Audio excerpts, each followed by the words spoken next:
it was interesting how it kind of affected all of us. Because for me, it was just kind of like, oh, so I need X amount of personal space after X amount of time,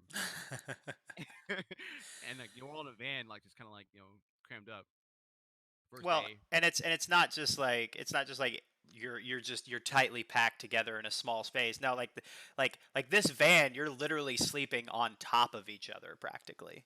pretty much. Like I I never remember felt. your snaps from that time, and good lord, man, like Yeah. stuck with that many people. And was it a 10 or 15 passenger? Ah, three. How many rows did it have? Uh, 3 rows. It had, yeah, so that's a 10 passenger van. Yeah, Yeah. fuck every bit of that. There were some moments I was trying to sleep in a chair, and like I love him. I love Aaron, but sometimes he just bump me and like go right past me. And I remember one time like I snapped at him, and it was just kind of like I wasn't gonna snap at him, but he started complaining that I was in the way when I was visibly sleeping. And I was like, dude, just pay attention where you're going. Like, come on. He's like, my bad. And I was like, oh shit, I think I hurt his feelings. Yeah, no, and I mean, but at the same time, I mean, being that close together for that long of time, because I mean, how long did that tour last? Like two It was months? a week. I think it was like a week or two. It was longer than that. Well, when I got home, Hmm. me and Bay just went to Kansas. Like Oh, that's our that's first trip out why. west. Yeah, Okay, so I had a month off of work, so it was like, all right, the only way I can get this time off just is to get go to Kansas. everything in. Yeah, It was like, oh, someone's having a birthday. Oh, they're in Kansas. Want to go to Kansas, babe? fuck Sure. it, we're going to Kansas. Yeah, All my shit was already packed up, so I just threw it in the car and kept going. nice. Like, By the way, I'm getting a little bit of reverb of my voice, so I think you got something either in the background or something turned up. Um, how about now? test. Yeah, Check, check, check. yeah, it's gone down a Okay. little bit. Um, I mean, I can still hear it a little bit, but it's fine. It don't matter. If it's that big of a deal, somebody in chat will say something, and if they do, then it's like, hey, we'll fix it then. Um, but anyway, yeah, no, but I think the first time that we met was actually auditioning Yeah, for you and God, what was that later. dude's name? Slater. That was it.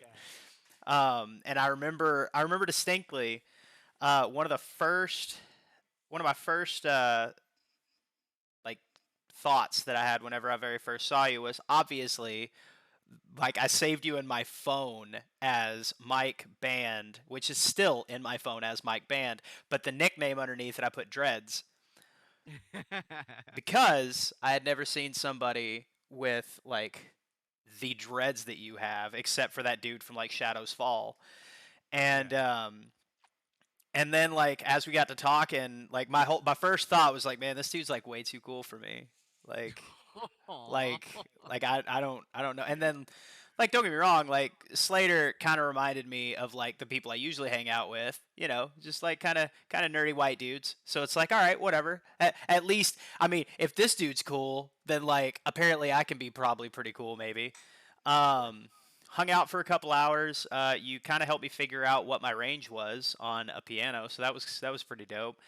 And then you proceeded to do parkour, which was Then we something got I randomly had high. never seen. Oh, before then? Yeah, I mean, I'd never like I'd seen it in like movies and shit, but Okay, like okay. I'd never seen it in like real fucking life. Just some dude, just like what's it called like Donkey Konging? Is that what it's called? Uh, Where you like Kong Wall. Yeah, Kong. There it is. I knew it was. Yeah. I knew it had something to do with Kong. God damn it. Yeah. Um, Very like so. but yeah, and like you just did that over a fucking thing just randomly. I was like, what the fuck is that? You're like, oh, you don't know parkour? No. And then you just proceed to like do fucking flips and shit and all this other kind of bullshit. And I Very would, heavy part of my life back then. yeah, I mean, and I would say the rest is history, but you know that means it's Yeah. ended. So, but yeah, we've probably know at this point. How long has that been? Like 5 years? Damn. That was 2012. So 8. Damn, Shit. dude. We've almost known each other a decade. Fuck. All right. That goes by Um, fast. it That's it really crazy. does. I guess here in like 2 years we're gonna have like an anniversary or something. Yes, I'll we're get gonna have I'll a get you badass some party. I'll get you some flowers, some candy. It'll be great. Inside. It'll be romantic as fuck. Something sick. Yeah, yeah. I got you. I got you. My Um, connotation, if you don't know already, just when you get my Twitch channel, if you ever look, just swipe up. You'll know. um, but anyway, so yeah, I mean, I brought Mike on just because one, Mac, because of the COVID-19 coronavirus, whatever the fuck you call it. Lock yourself up. um, Hide your wife. Hide your kids. hide fucking everybody. Um, Everybody's catching it. It's he worse than me. he's currently having to fill in for other people, so his shifts have changed, and there's a possibility that he might not be streaming tomorrow, so I might be picking up the slack there, which it'll be Sims again because I'm having way too much fun with that old ass game. Sims is Um, lit. we'll get to continue the saga of W and Chaz. Um, but that's that's why he's not here today. Um, and then other Mac or Little Mac, they are busy playing Animal Crossing because Animal Crossing has taken over the entire id that is society and gaming now. This is like the second coming of Pokemon Go. I'm telling you, dude. Like, I would say it's like Pokemon Go and it's just achieving world peace, but at the same time, COVID-19 is like counteracting that. So it's just kind of the only hope we have is Tom Nook and his fucking islands. Yeah. Which I have never played Animal Crossing of any type or of any variety, but I have watched a few streams of it, and it just, I don't know, man. It doesn't seem like my thing, which is okay. And if anybody believes that it isn't okay, fight me, cause whatever. I don't. It's not my thing. It just seems kind of.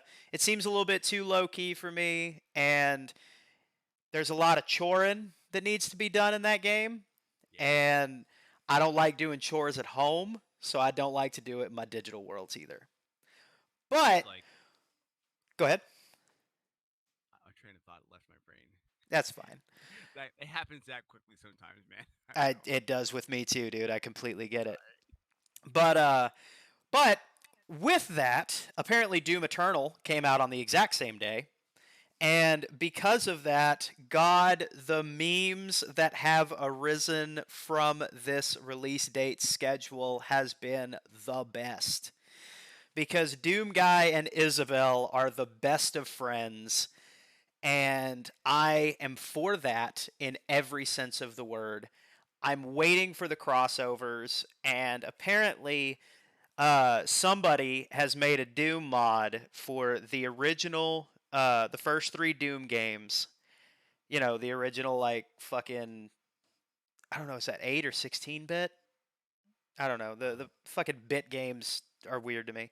But apparently, they have added an Isabel mod where she comes around with Doom Guy to try and help kill the forces of hell. It's a beautiful friendship. It's so great. Apparently, she throws clay pots and blows them up with confetti bombs, gives you health pack, extra ammo, and I am all the fuck about it. Because Isabel is cute as shit, and to see her Absolutely. just fucking wrecking demons just sounds dope. Yeah. But with You got that to see being it the in the case, game. I'm waiting for the Animal Crossing crossover with Doom Guy because Absolutely. if you put Doom Guy in a if you put Doom Guy in an Animal Crossing game, you immediately have my attention. Like, I may not be a big fan of Animal Crossing, but I will be a fan of Animal Crossing if you put Doom Guy in there, especially if he replaces Tom Nook. Oh, whoa. And you have to pay him for all of your shit. Or Except he'll kill you. yeah, that's it. It's like if you're late on like your loan payment, he's just like, you got 2 days. If you don't get it to me in 2 days, I will come to your house and kill everyone. And you miss a payment, kicks it around, rips you apart and shit. just like all of a sudden you're just sitting in there in like your tent or whatever, and you just hear metal music blaring. Oh Oh no! God. Game plays like first person view and you're playing Dome Guy. Oh God, that'd be fucking You play sick. your character. You're like surrounded by like tarantulas and like you like kill them all first and like get inside it as like a giant tarantula on fire. Ah, Just lava. that'd be great. So, speaking of tarantulas, that is a great segue. So, Pyro here, he streams pretty regularly whenever he's not too busy building America's backbone. And was it last night or was it the night before last? Last night. Last night. Okay. Yeah, I think. Um, all the days are blending together since we've been Yeah, under honestly. stay-at-home Yeah, it's like giant protocols. blur. But last night I was playing Sims on one screen and I had Mike stream or Pyro stream up on the other, and occasionally I just look over and just kind of see what he was up to, and suddenly at the very beginning of the stream he had come up there and he was like, yeah, apparently there's like spiders in this game, which kind of freaks me out a little bit. So you got arachnophobia, right? Yeah, I don't fuck with spiders on Yeah. anything ever. So Except for Everyday Life with Monster Girls, because that spider chick is thick as fuck, and that's the only spider I'm okay with. all right, it's fair. It's fair. But so that right there told me if they've got spiders in there and he's mentioning it at the beginning of his stream that he's not a fan of this idea, then I'm all about it. I'm all about watching this. I'm gonna watch this, and everything in my body is hoping that he sees a spider and flips his shit. And I am here to tell you, fam, I was not disappointed. Because immediately it got to be night, and I'm just fucking playing Sims, doing my thing, building a giant ass fucking house for. I don't even remember what I was. I think it was just like a 2-person family, but it has like 7 bedrooms. And all of a sudden I just hear, oh, there's one of those spiders, and I look right in time to see his villager like walk towards it, and then suddenly it like jumps and turns at him. He just goes, "Whoa, no, no, no," and then gets chased around for like 45 seconds to a minute just screaming. That thing was an evil piece of shit, dude. Like, I couldn't do it. I was just like, yeah, man, I'm gonna capture this little shit and then sell it, make some money, because that's what I can do with spiders in this game: make money off of them, not just be terrified. So let me just get this profit and it's gonna be done. No, it said, "Oh, you exist? I'm gonna fucking kill you!" And it came after me, and I'm like, "Oh my god, Dude, it came at him hard too. dude!" Like they don't do that in real life. And I can say this because I went to go see my buddy last night, and this morning after I came home, there was a jumping spider, like a tiny one, Yeah. right by the door handle on my door to get in my home. So I had to still remote it. So I was like, "Are they coming after me? Is this like okay, Corona's not gonna get me, so send the spiders. Like, what's going on? Like, See they didn't that jump it's on me, fortunately, but shit, like, yeah, it's probably that tarantula in Animal Crossing was just like, boys, we found him. I know, right? Like that thing, it did not stop. It was some straight arachnophobia shit. I was like, they really came after me fast. I was like, they don't do that in real life. Why are but you still running? but they do. I mean, like, even Resident Evil spiders are more chill. But Like like, the first game. but Like, but there are spiders that like 100% will chase down a human. oh, that's when Yeah. pot, pot, pot, pot, pot. Like, like, we're lighting them all up. Just win with fire. There's Well, there's pyro in my name. Like so I win at fire. so you've seen camel spiders, right? I try not to think about it. Dude, those giant motherfuckers that are like this big. Put your arms down. so so apparently like those fucking things, the second they see anything, they're after it. They're on it. And yeah, there was a guy that I talked to who was in he was either Iraq or Afghanistan, and he said, yeah, we catch fucking camel spiders all the time, but like the worst one was we were out like on patrol or some shit, and all of a sudden we just hear bow bow bow bow bow bow, and we turn around, and the new guy, apparently it was his first time ever seeing a camel spider, freaked out and started shooting at it. Oh my god. Makes Which sense. I get, because like I'm not a huge fan of spiders, but like Chelsea has made it to where like I obviously, like, she deals with snakes, I deal with spiders. That's our agreement, because I That's don't good stuff. fucks with snakes. Yeah. Um, and she don't fuck with spiders, so I kill the spiders. She gets rid of the snakes. And because of that, like I've never been a fan of spiders, but they haven't freaked me out or anything, unless they're like the really like the big ones. And Yeah. those are just like, bro, you stay over there with your shit, and I'll stay over here with my shit. I still remember like I was like 8, like 7 or 8, and you know those like big banana spiders that are like this big, bright fucking yellow. My bandmate found one in his shower. Fuck every bit of that. Yeah. So Squish. see, I I wouldn't. couldn't do that. I couldn't do No. that. I can't touch them. Like I can't touch them with my hands. Yeah. He's a shower Um, curtain, but still, I wouldn't. I mean, with enough fear, I call it power of the scared. I developed it playing Mario Kart because Mario Kart 64, if you get caught in the pack, you're eighth place automatically. yep. So it's scary because you got to stay first and you got to stay ahead, so you learn all the nooks and crannies. For me, if I get enough fear, I translate that if I'm really like sick of it, and I just that's how I caught that spider last night. Yeah, but like, Mm, so I remember I was like 7 or 8, and I was walking with my brother. We were down in Alvarado, and we were walking to a friend of his house. I think it was like, I don't know. He's 5 years older than me, so he'd have been like 12, 13, probably. And we were going over there to smoke cigarettes because we're bad kids. Or maybe I should phrase that. My brother's a bad kid. I was just a 7-year-old who's like, my brother's gonna take me somewhere. This should be fun.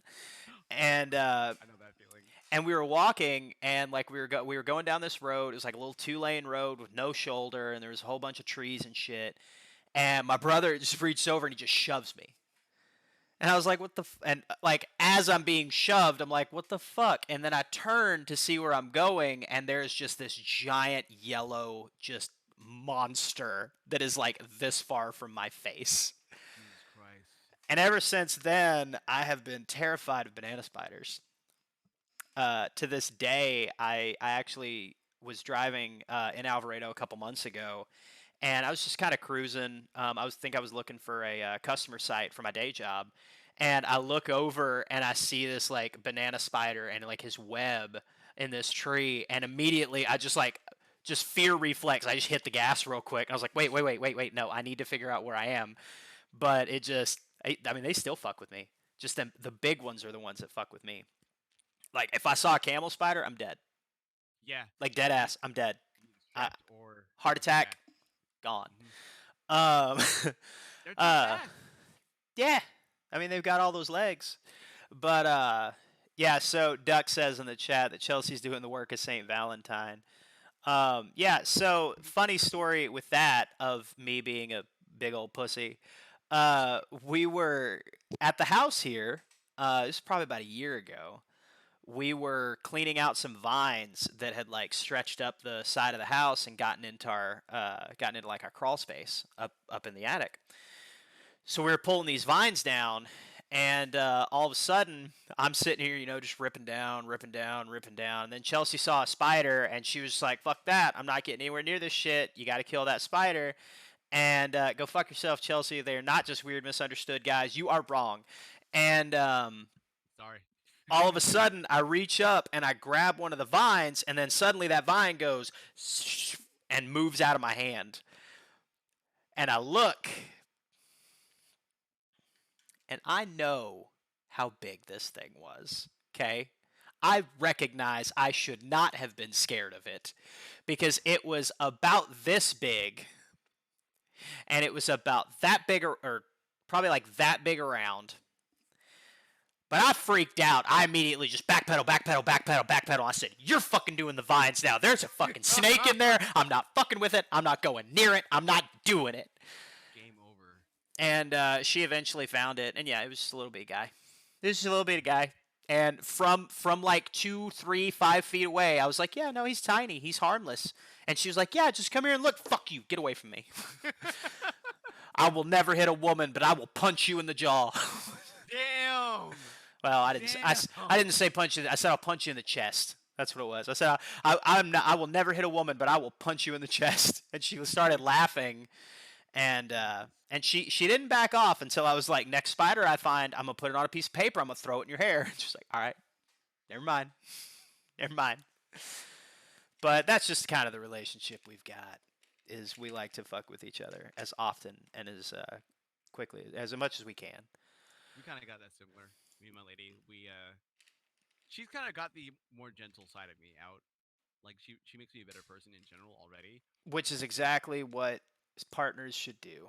Yes, when it comes to creatures and bugs, even for her, like there are moments where I legit try to consider how to handle something like that without killing it, and it's like everything else, yeah, all right, I'll think twice and I'll figure it out. Mm-hmm. Spider, if she's around, I just get her because it's like, look, if I handle it, that's the end. Like, it ain't gonna work. Well, and I can't say anything because like with me, it's like, oh look, there's a spider. What's up, bro? I appreciate it. Like, thanks for killing bugs. You're a good guy. But then the second, and like there was a spider that we had in the house here for probably about 6 months, and he was just chilling. I mean, he was just hanging out in our kitchen, doing his thing. He was up in his area. We were down in ours. Chelsea hadn't seen him, and it was all good. Like it was all great. Everything was gravy. He killed bugs, I'm sure. I don't know if he did or not. I didn't see any, so that means he probably killed them. But then one day Chelsea saw him, and I was like, man, you fucked up, dude. Like, you can come out when I'm around, but you don't come out when she's around. Because immediately, like, she freaked out, and I look over and I see it, and I'm like, dude, you're the spider. Damn it.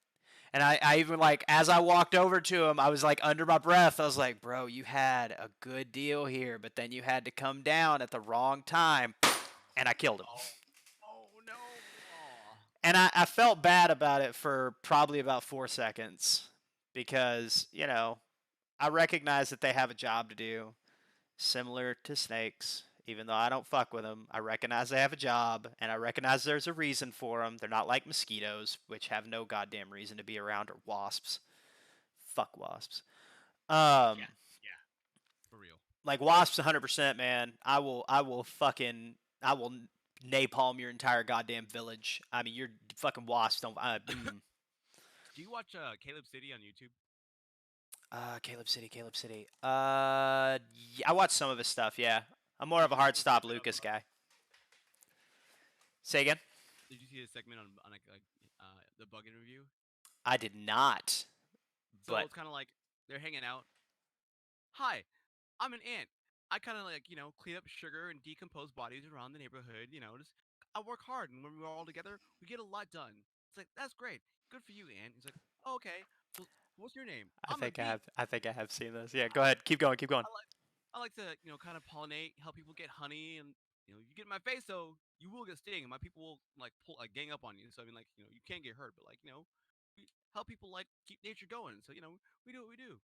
That's great. So what's your name over there? You're kind of quiet, and he's over here being creepy, like just doing this. Oh, me?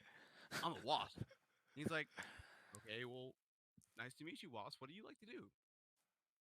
I like to hurt people. It was like, wait, what? What? Wait, yeah, no reason at all. Just I like to hurt people. And it was like, that's whoa, And it was like, yeah, I'm not like a bee. Like I'll actually play in like literal doo doo water. I like to hurt people. No, and I You like should show me as some wasp stuff. Ecologically important organisms for humanity. They pollinate. No, they don't. No, I'm not. I'm saying Google's wrong right now. I'm gonna say Google's wrong, even though I know okay. I'm Is actually wrong. is she a I'll admit it. wasp fan? Is she a wasp No, fan? she's a creature lover fan. So if it exists, she'll. Wasps aren't creature. They're hellspawn. So she's. I'm gonna say it straight up. I am not. I am wrong here. She is actually right. I will admit it. But I am super biased, so I will continue to say, this part of the story. So he's in a scene. He's like, "Oh, is that somebody over there? Look, I'm gonna go hurt him. Hold up, hold up. Why?" And they're all like, "Oh my god!" Like, No, and I get it, but like so like 100%, like I fucks with bees. Like I love bees. Like yeah, there's my favorite meme of all time is like it's like it says like me sees like a honeybee, It's like, oh, bro, I'm just trying to pollinate this flower. All right, bee, you do you, bro. And then like a carpenter bee, yo, bro, I'm just here doing this thing. It's like, hey, you do you, man. And then like some other like I think there's like a dumbass bee where it's like boink I, boink try, boink two do, boink, and he's like, I hold the flower for him. I'm like, here you go, little buddy, let me help you out. And then it says, I'm a fucking or go to hell. It says wasp. It says go to hell, motherfucker. He says, you tell him who sent you. Oh God. Because 100%, every fucking wasp that I come across, I will do everything I can to kill it until it comes at me, and then I will run like a bitch. They're no joke. They're no joke, They're and I no hate joke. them. They're like a gang of like they're like the top six of the fly category in Oak Cliff, or for people in LA, the Compton. Yeah, Like, nah, don't fuck with them. like Compton in the 80s and like late 80s, early 90s. Yeah, Back before like cameras on corners and everybody had a phone. Back whenever guys would like carry AKs around with no yeah, fucking thought of like, are the cops gonna come? Who gives a fuck? I'll blast them too. bad news all around. Yeah. So apparently mosquitoes are around to like be food for bats, which I'm okay with that as long as the bats are doing their job and killing all of them, because all mosquitoes deserve to die. But speaking of monsters of the of the world, man, this is just a good day for segues. Um, so there is a video out there. So I'm a big comedian guy. I love comedy. I love stand-up specials. I'm a huge fan of comedians in general. There's a couple of my favorites. If anybody gets an opportunity, check out Kyle Kinane. He's fucking hilarious. Check out Wyatt Cenac. He is great. But one of my favorites has always been, always will be Patton Oswalt. Okay. So Patton Oswalt, let me pull up his IMDb real quick because I know that some people don't know like names of celebrities, like me. I don't. If somebody comes up there and it's just like, "Hey man, do you know so and so?" It's like, "Hey, yeah, what's he in?" Oh no, like he was in that. Oh, you mean a insert character name? Yeah, no, I know that guy. So he played the voice of Max in Secret Life of Pets. I'm trying to figure out like where's one that actually shows his face because he does a hell of a lot of voice acting. He's in Justice League. Apparently, there's a new Who's he in Tom and Justice League? Jerry. Not Justice League cartoon. Oh, okay. He was in Sorry to Bother You. God, he does a shit ton of stuff, and it's a lot of it's voice acting. Damn. Like a lot of voice acting. Good lord, man. How much voice acting do you like? He has 210 credits. God. Yeah, like dude gets work. Sounds like a hard worker. He was in Brooklyn Nine-Nine as Fire Marshal Boone, which I don't know. Oh, did you ever see The Secret Life of Walter Mitty? Of Walter Mitty? Yeah, Sounds like I have. it's a great But movie. If you haven't, I recommend it to everybody because it's awesome. But he was the guy that was on the phone with Walter whenever he was trying to figure out all of his like credit card shit. okay. God, I Okay. know that he is known for something, but whatever. It. See, neither here nor there. Just look up Patton Oswalt. He's great. If you get an opportunity, watch some of his comedy specials because he's fucking hilarious. But he went to Japan here recently to be Okay. in a show called Monster Challenge. And, and apparently he is dressed in a kaiju suit a la Godzilla, just destroying shit. And it is fucking hilarious.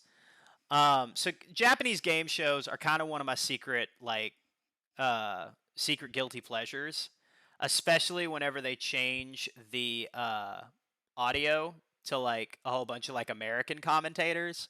Yeah. One of my favorites was a show they used to have. God, what was it called? It was like on Adult Swim, and it was just a Japanese game show where people just fucking get wrecked going through like obstacle courses. And They like make poses and stuff, and like they gotta make yes, sure. yes. Whenever they would run out, they would like do like weird ass poses, and then they would try and go through the obstacle course, and then just get fucked. I love that one. It's so great. Um, Japanese game shows are like appropriately creative and random. yeah, and like, Like why the fuck don't we have them they here? Like, exactly. Like we got Ninja Warrior finally, but like everything else is like, okay, well we've seen that, we've seen that. That's kind of old. I want somebody to start a cable channel called like the Otaku channel, and it's literally just anime and Japanese game shows, and that's it. That would be the best show ever. Yeah, it I'd would be watch that dope. like all day. Like somebody get a streaming service together for Japanese game shows and anime, and just like call it Otaku, and I'm there. I'm down. I Same. will pay whatever a month I have to in order to see Yeah. that shit. But Live on the Twitch channel. Like shit, let's do it. yeah, but like there's another one they have where one of the games is like they're trying to climb up a hill that is just completely covered with like oil It's and like KY corals and stuff. jelly Yeah, and I think shit. I've seen that one. Yeah. Yeah, and they're all in like full like latex body or leather body suits and shit. It's so Just swim great. around. It's so I funny. I love Japan in general for all of the just random ass shit they have, and I'm all Yes. about it. But yeah, Patton Oswalt in a kaiju suit is probably one of the best things I've seen today. But apparently, so the guy who did a lot of the compositions for like Doctor Strange, Rogue One, Spider-Man: Far From Home, and all that started this thing. It's called Monster Challenge, and it has Patton Oswalt caught up in a madcap Japanese game show, and it just the one thing that it doesn't include is dignity. Because you can't have dignity when you're going on a Japanese game show as an American. Facts. Um, but I yeah, saw this one where this dude was supposed to like have sex with a bunch of women and figure out which one was his wife because their butts were just sticking out. oh my God. Okay, yeah, I have heard of I've heard of that one. I But was there like, was what? okay. So real quick, why is it that every fucking country has like crazy ass game shows except for America? I don't know. It's sad. It's really sad. Like these shows are so creative. It's like, why aren't we doing this? Yeah. So there was one that I saw, and you know, whatever. I don't give a shit. Judge me. There was one that I saw. It was like a German. It was like a German game show, and this woman was blindfolded, and they were like, "You get an all expenses paid trip to some far flung destination for two, but you just have to guess. See if you can guess who this person is." Not using your eyes, and they're like, "Oh, okay, that's fine." You know, you have to guess which one is which. So, you know, she walks up and she like reaches up and she's like touching this one guy's face and she's like, "Yeah, you know, I think this is the guy that was on the left." He's like, "All right, that's one." Comes up there and like, you know, touches the other guy, like touches chest and all that. And she's like, "Oh, this dude's really, really buff, so I think that's the guy that was on the right." And like, "Oh yeah, no, you got that one too." And then they get to the third one and they swap out the guy for her boyfriend. And take into consideration, all these guys are shirtless and are only wearing a Scottish kilt. Damn. And they come up there and like she reaches up there and like she touches, she gets his shoulders, and then like comes up there and is like, "Yeah, just like come up from the bottom." He's like, "Okay," and then like all of a sudden it goes underneath the kilt. She's like, "Wait, wait, are you naked?" And like she starts pull and like dude like holds the blindfold down. It's like, "No, you gotta guess who it is." She goes, "No, no, I can't do this." They pull the blindfold up and it's her boyfriend standing there and he's just laughing his fucking ass off. And like she come up there and she's like, "Yeah, I thought that was you." And you know they won obviously because you know she guessed the first two, but whatever. It was like a really stupid show, but it was super risque, but it was Yeah. funny as all get out. And I just wish that America wasn't so goddamn prudish that we could have stupid shows like that. Put them on It'd be fun. HBO. They'll show Yeah. anything. Netflix either or like Hulu, anything. I'd pay. Yeah, it's same because like wackadoo stupid game shows like that, I am all the fuck about. Like it's a lot of fun and like just seeing the humor of it in general. Like you know you're gonna laugh when you watch something like that. Oh yeah, yeah, no, I don't 100%. speak Japanese all that well, but anytime I see those shows and just the shit that people do on there, it's like this is a riot. I want to see all of this every time it's on. Exactly. And the fact of that we don't get that sort of thing is a complete discredit to Americans everywhere. Yeah. But There was this one show I think they had where people were trying to become, I think, citizens in Japan, mhm. and they gotta like explain the history of Japan or something like that in Japanese, and like the people who had just learned Japanese are speaking poor Japanese, Mhm. so the people like judging it are just dying at the shit they're saying. Like they'll say something like, this guy did that, but like cross it up with like dressing it up as like a cat or something like that, and it's supposed to be a person they're describing it as, and they just like, what the fuck did you just say? And they like laugh at him, and they're like just like rolling like, wow, he really doesn't speak this language very well. You want to be a citizen? Yeah. So one thing that Duck said in the chat was we apparently had those game shows in the 80s and 90s. Duck, I'm gonna need you to tell me what shows you're talking about because I do not remember these shows at all. I remember we had some wackadoo ones, but like they were mostly just like normal game shows. I thought. But then again, I mean, we also did have stuff like Legends of the Hidden Temple, where I saw this kid just get wrecked once.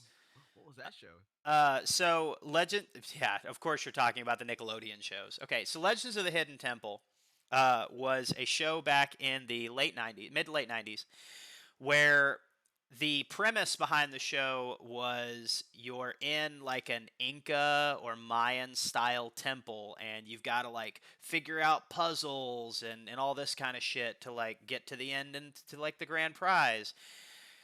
And every single time that that game show was on, they always at the very end it all came down. They started with 6 teams and then they whittle it down to 2 and then the last game was just like you go through a race through the temple, you figure out puzzles and the last thing was like this monkey statue that is 3 pieces. You have to put the feet first, then the middle part, and then the head. But for some fucking reason, none of these kids could ever figure out which part was the middle part and which part was the legs.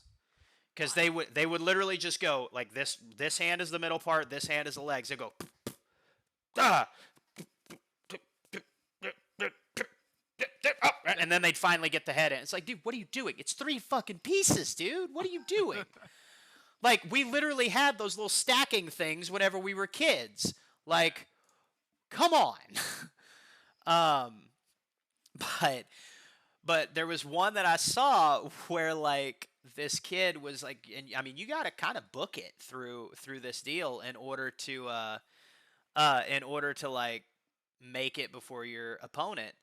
And straight up, this kid came around this corner and just slipped. And you just Oh watch his head, boom, right off the ground. oh no. And I think that soundstage had to have been made out of like either like cardboard or like soft foam or all that because dude had no reaction to it. He just pinged his head off the ground, got back up, and just booked it. I don't Um, care. My eyes falling off the socket. I want to win. I don't care. yeah, it's like I gotta win Legends of the Hidden Temple. I don't give a shit.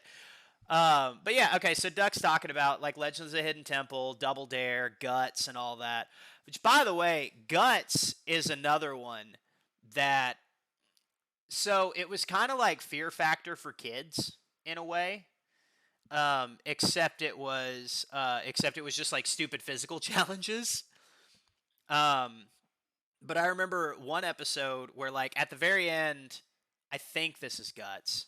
I'm gonna sound really stupid if I don't. Where they have to like climb this mountain that's in this soundstage, and it's basically like a rock wall. Like it's similar to a rock wall, except it's got like little flat plateaus and shit. It's hard. I'm sure it's really hard. I can't do a rock wall, so I definitely couldn't do this fucking mountain. And then whenever you get to the top, you press a button, and you won. The aggro crag. That's it. Okay. And I saw this kid. He was like climbing it, and then suddenly he like missed a hand, and like just like hit it. Hand slipped off, and dude just like tumbled. They have like a harness on them to like whenever they start to fall, they like pull the harness up to like keep them from falling. But they didn't get to this kid in time before he like pinged his face off of one of the little deals, and Ooh. suddenly the camera like shifted immediately. The second he fell, it just shifted over. I don't know whatever happened to that kid. I'm sure he was hurt though. But whatever. Something like this. It wasn't that bad. Okay. More just like he might have had a concussion for a couple days. Oh. Sorry, we Um, didn't catch your kid. That doesn't happen in this show. So yeah, that doesn't happen all the time. We usually like, but you signed a waiver, so we can't be held liable. Kevin had a beer last night. Let him go. um, but yeah, like I wish we had more shows like that. And I mean, I know that they're bringing back some of them. They brought back Legends of the Hidden.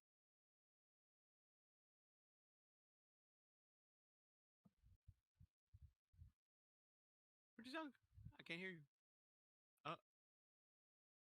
You good? I'm gonna tell a joke while this sound is being fixed because it's a bad joke, and sometimes bad jokes slap. Anyways, two guys walk into a bar. You think the second one would have seen it? I told this one on my Twitch last night. I was like, why not? Well, damn. I'll go ahead and talk about a game show I was thinking about just now, because I remember this one game show. It was like a video game show. What it was, and I barely remember it because I don't remember the name. I was like a little kid, but what it was video game related. And what you did, you would call in, and you'd be watching a TV show, and they'd answer the call, and they'd talk to you for like a hot minute, and whatever was like the new game that came out at the time, like they display it on the screen on your TV, and you could control your character on the TV through your touch tone phone, like those old school phones that like you plug in with the phone jack, and like they set controls to be buttons on the phone to move the character, and it was cool conceptually, but like nobody ever seemed to figure it out. Like I remember one time somebody was trying to play Aladdin on Super Nintendo, and your sound's back. We can hear you. Okay, hold one. Cool. We good? Almost. I'm gonna finish the story. Yeah. So they couldn't control the character, and I was like, you just gotta push the buttons on the phone, like move Aladdin, jump over, and like get the monkey stuff. Like hurry up. But I mean, like at the end of it, they'd have somebody like run through like a little labyrinth, and they were covered in like Velcro, and the labyrinth was just walls covered with video games and occasional like Super Nintendo consoles on the wall and stuff like that, and Game Boys, all like the latest like whatever is available to grab, and you just run through there and like stick the stuff to your body. Oh And at the no, end, I remember this show. I remember this oh, show. oh, Yeah. So apparently, if you fuck with this mic, it just mutes. oh no, your sound. Did it cut out again? No, Oh, okay, no, okay, it's still cool, going. It's still going. We're good. We're good. cool. No, but like if you fuck with this mic, like on the, it shuts off, and I don't know why. So I'll have to look up the instruction book to like see what the fuck I just did. But whatever, I got it to work again. Anyway, go ahead. No, but I remember But this show. I remember the show. It's a fucking great yeah, one. like you pull all this stuff in your body, and like it's all Velcro to your body as you run through. And once you make it through to the end, what's stuck left to your body at the end, you keep all of it. And I Yeah. saw that show, I was like, I need to go on that shit. I want to win all the games, and like they had those hard cases for all those like Sega Genesis and like Super Nintendo. So I was like, you can bust your ass, but the game's gonna be okay. Like Yeah. No, back then, the exactly. shit was really durable, but now it's like you sneeze on a 360, you get the recipe of death. Yeah, exactly. Give it the So corona. So speaking of, so that's one thing that you do on your channel. You do a lot of like retro gaming and shit. Yeah, yeah. So like, talk a little bit about that. Like, what got you into wanting to do like retro games and shit? Crap, you cut out. Like I don't know if it's me. Every few It seconds, might be. sometimes that like it fades. What'd you say? I said, what made you want to get into like retro games and such, as far as like streaming? That's just like my history. Like I started playing games when I was about 4 years old. Like I remember my hands were just big enough to hold a controller, and the first game my brother ever said, "Hey, try this," because it was nothing like super scary or like overwhelming for a 4-year-old.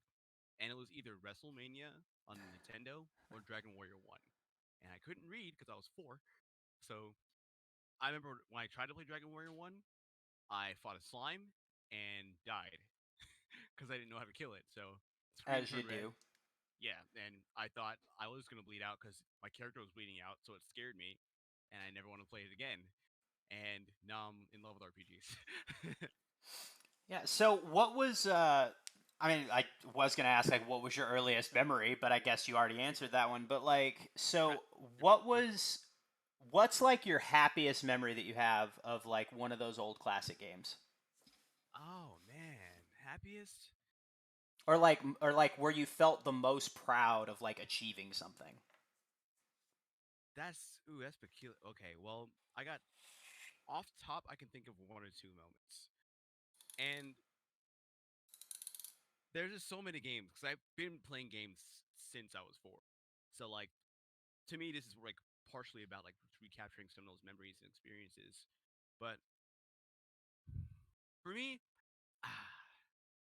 all right, I got 2 moments. I'm gonna tell you all about that. Really, kind of like just stick in my brain like right now. For some reason, those are the only ones that are like prominent.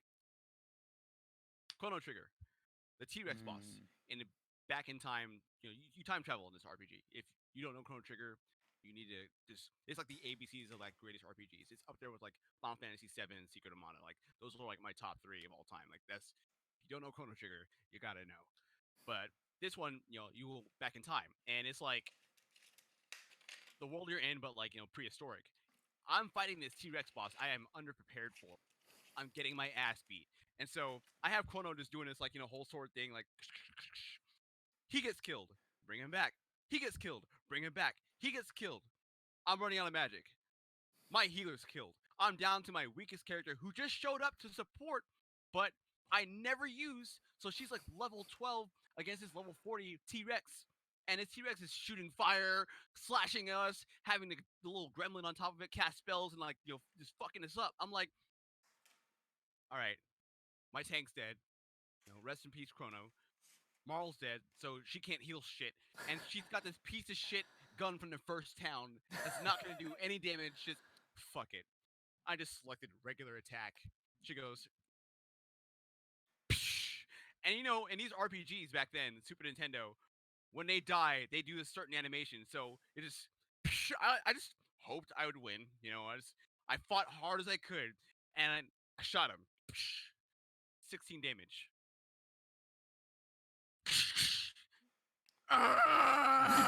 I was like, what? I killed this fucker. Wow. Oh my god. Like, I was so hyped from that. It was insane. I thought I was done, but I took that shit out and I was happy. It felt so good. I was like, I'm gonna have to start over. Maybe I need to go level up. I'm already like planning like my post Like failure the like post failure grind that you got to regroup, do. like but no, I killed it with like weakest character by accident. Like it worked and I was so happy. It felt so good. The other one off top, it was a Mega Man X3. That game was hard because actually streaming it, I'm doing a Mega Man series stream right now. Every Friday, I'll stream like the Legacy Collection, and I started from Mega Man One. I'm already all the way through the X series or Mega Man series, and I'm doing Zero 4 next week. After that, I'll be doing ZX. But playing X3 this last playthrough on this series of streams, I learned so much about it because when you stream these old school games, there's so much about them people already know. These people come in, streamers that like speed run them, and like pro players that like know all these details. And like they'll tell you like, here, if this is a Capcom game, you have like a shirt, like a Hadouken and shit you can get. And I'm like, what? And I didn't know like you could get like gold armor in X3. If I knew that back then when I played it, that final boss would have been so easy because I could never beat that motherfucker. I could not, for the love of me. Like, it was like I'd get all my shit together. I'd go see Sigma, and I'd shoot him, and he'd just stomp, stomp, stomp, and I die. I use all my E tanks. I just keep dying, and it sucked because one day I finally beat him. I don't know what it was, but my brother and I were just like trying it again, and I finally beat him. It's Super Nintendo. It's not an emulator. You can't Hmm. save state. You can't load state. You just have your bullets, your E tanks, and your skills. So as unforgiving as gaming was back then, if you messed it Hmm. up, that's your ass, and you got to start over. You're You got to done. You're done. Yeah. you got to grind it all back up and then come at him again. And it's like you only have so much time before you got to go to sleep, go to school tomorrow, do your homework, and then come back tomorrow after you finish your homework and try it again. So you got to make the most of it. And it was like, all right, so I'm trying this shit. I'm gonna kill him, And then one day I did, and I killed him, and I was like, oh my god, I think I beat the game. But then the room started filling up with lava, and I was like, no, what? I'm gonna die. No, wait. So I'm jumping up the wall, and I'm like, and like it's like in closing, so I'm not used to making that motion in the game. And I get to the top, and I'm like running to the end of the hallway, and we had to leave. And the cutscene played out, and I didn't get to watch the rest of it, and it sucked. What the fuck? Yeah, I know, right? That was the most Like, so great. unsatisfying ending ever. It really was. I was like, oh, like we finally killed this bastard, and we have to leave. And it was like, I don't remember where we had to go or what we had to do. I just know it was like me, my mom, and my brother had to go somewhere important and do something. I don't remember if it was like a karate tournament or just grocery shopping, but we had to go with. So we left the game on in hopes it would just kind of pause itself, and we could come back and finish watching it. But we came back and it was already like at the end, and so it's like, lo and behold, this past time I streamed it, I found out there's like a secret ending to it. Like apparently it was like a bad ending. I didn't know, and I got it on my stream. It's on my YouTube, but I didn't know. And I was like, wow, like that's a whole new way of like playing the game. Like I feel like I played a whole new game just the way it played out. It was pretty cool. Nice, So nice. just learn some stuff, like these old games have some like secrets to them, like people just kind of That you never figured out the first time around because you never yeah. knew about it. Yeah, It's like experiencing them all over again for the first time in some ways. It's kind of fun. yeah. So, No, I mean I've so there was an RPG. So I probably started about the same time you did. I was like 5, I think, either 5 or 6. Whenever my grandma got me the original NES, and so there's one. So the first game that I ever played was like, oh god, and I actually played it free play a couple months ago. Uh, but I remember it was like a war thing, and it kind of felt like a Vietnam simulator almost. But it was like the cover art had like this dude with like an Uzi, which is a super weird gun to be taking into a war zone. But I guess it's easier to. Well, I don't know why I'm saying it's easier to animate because they were like the gun itself wasn't animated, but whatever. And and basically all you did was just like shoot as many people on the screen as possible, and it was supposedly it worked with the Nintendo gun, but I I didn't remember that. have a Nintendo gun, Oh, so I was just like using the D pad and like A, and I remember that one, and then I also remember like this like space game, and I remember spending hours just playing this thing, and then my grandma coming in just being like, "We need the TV. Like, we want to watch the news." And I'm like, "But grandma, I think I'm almost at the end of it." And she's like, "That sucks. Just play it tomorrow." And I'm like, "But I can't. Like, once I turn it off, it's gone." And she was like, I mean, she didn't actually say this, but she was like, "Well, that sucks to suck, nerd," and then turned it off.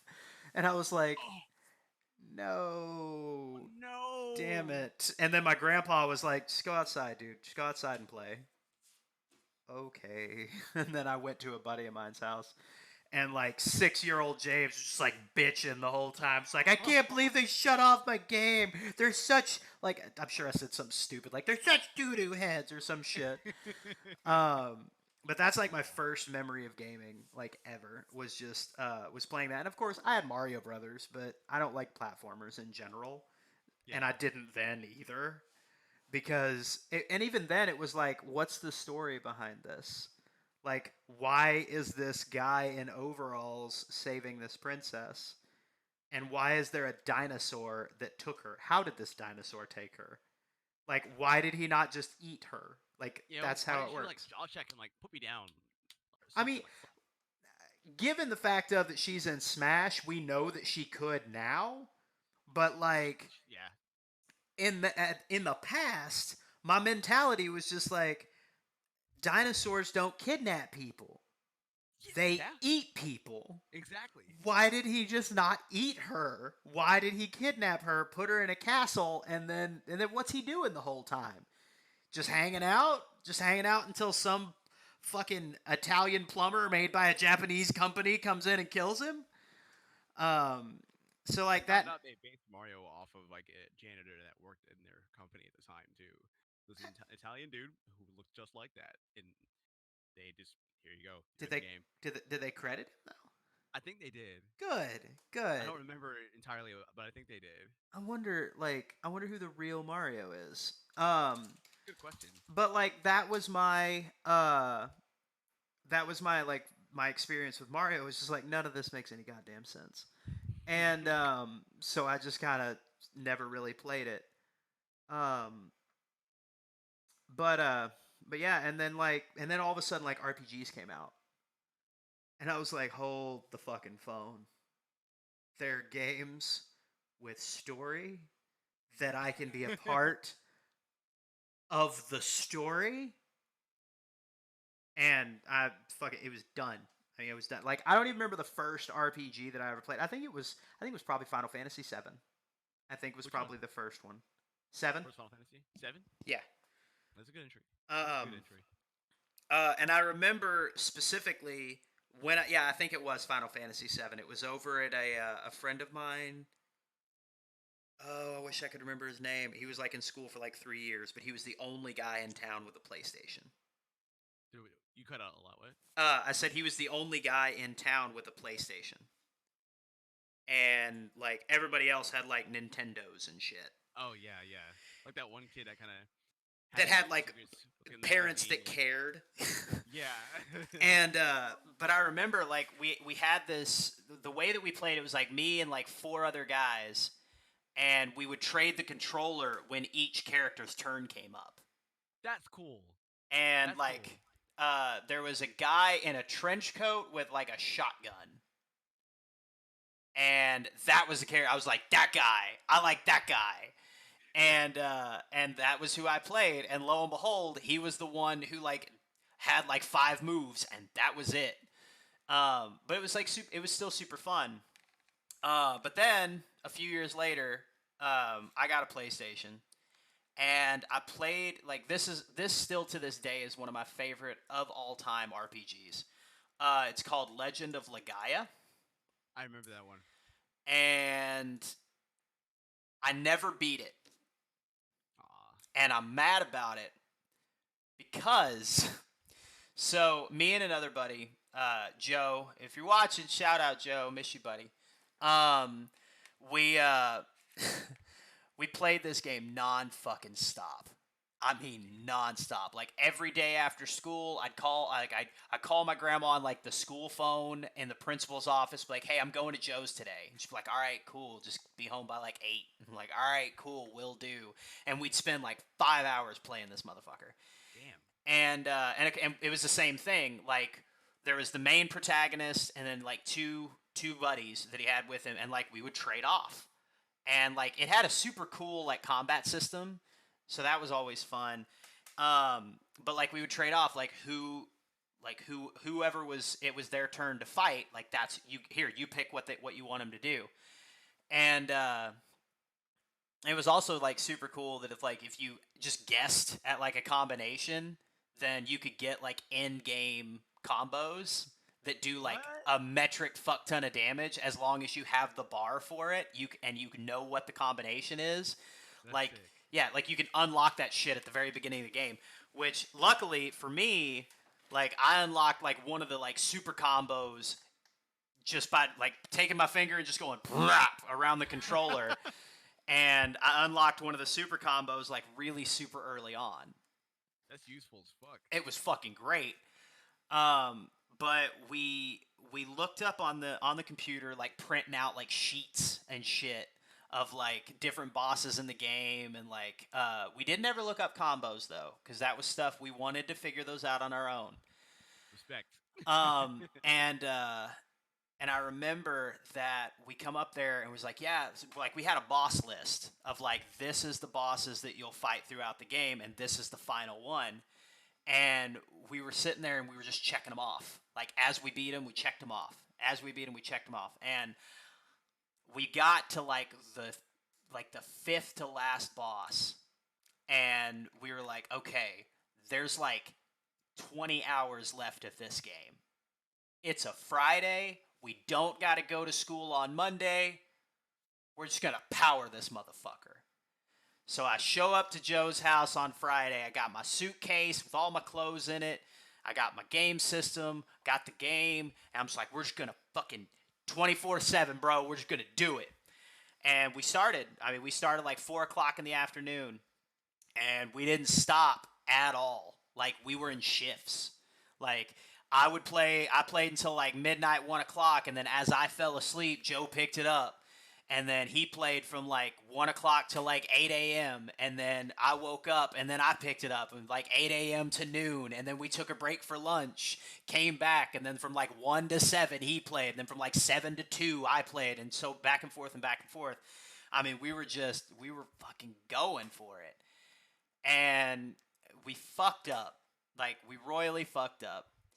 Because we didn't know this at the time, but like the final boss, like the last guy, you're supposed to be at a specific level before you get there. Otherwise, you'll never beat him. Oh. And we didn't know that. We were just trying to get through the story. Like that was our big thing. Like we didn't care about the combats, we didn't care about the fights. We just wanted to see how this shit ends. And we get to this boss and we're fighting him and we're fighting it. Like the whole day Sunday, we are fighting this boss. Just fighting, dying, fighting, dying, fighting, dying, fighting, dying. And then finally, and like the save point that we had made for it, here's the door, here's the wall that we are now stuck, that has closed behind us, and here's where we saved. One of those RPG traps, God. Yep. You can't go back and grind or do shit for it. Nope. So we kept going in, and the bad part about it is like health bar this fucking big, and it was like a 2-stager, and we get this motherfucker every time to this much on the second bar, every time, and then the worst. And we read up on this boss, and like any time that he gets below quarter health, he does his most powerful attack every single time. So what you have to do is you have to time it. You can only do, and this, of course, after the fact. We didn't do any of this during the game. And like the previous save, by the way, was like 10 hours before that. Like we were doing the cardinal sin of RPGs, which was just overwriting the old saves. Yeah. Which is stupid. Don't ever do that. Get 3. A couple times in FF7 to have like a backup save in case, Yeah, exactly. Like ever since that game, now I have 3 saves, and I save 1, and then I save 2, and then I save 3, and then I go back and overwrite 1, and then I go back and overwrite 2, and then 3, and all of them are like 2 hours apart at most. So we come up there and we get this guy, and we spent, I think, 8.5 hours trying to defeat this fucking boss. And the boss battle itself takes like 30 minutes. Shit. Yeah, it was tough, man. It's a tough piece of shit, and I hate it. I hate it so much. But we spent 8 hours on this motherfucker, and we could not beat him. We could not. The closest we got was like this far. It was like his health bar was right there, and I was like, this next attack is going to kill him. This next attack is going to kill him. We're going to fucking beat him, and we're going to beat him with the bulk guy. And suddenly he does his massive attack. He goes out of order, which was bullshit. Oh my god. And boom, kills all 3 of us. Motherfucker!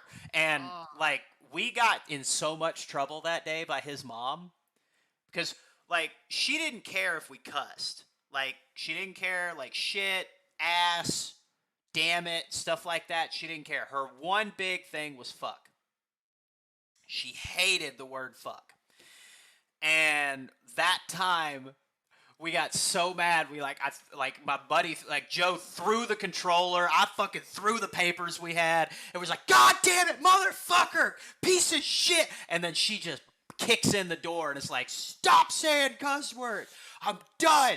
I'm tired of hearing it. It's like, okay, yes, Mom, no problem. I'm sorry. And then we played through again, and that happened like 3 times. And finally, like on the last time, she was like, I will take that PlayStation. I will throw it in the garbage. I will throw it in the garbage right now. And I was like, first of all, Michelle, you can't do that because it's mine. And she goes, I don't give a shit. I'll call your grandma and I'll tell her what you've been saying. And I'm sure she'll tell me I'm right. All right, that's fair. That's fair. I'll stop. So 8 hours we spent on this guy. And we decide we're just going to shut it off. We're gonna shut it off. We're gonna take a minute, go out, watch some TV, watch some movies, and we'll start up again in the morning.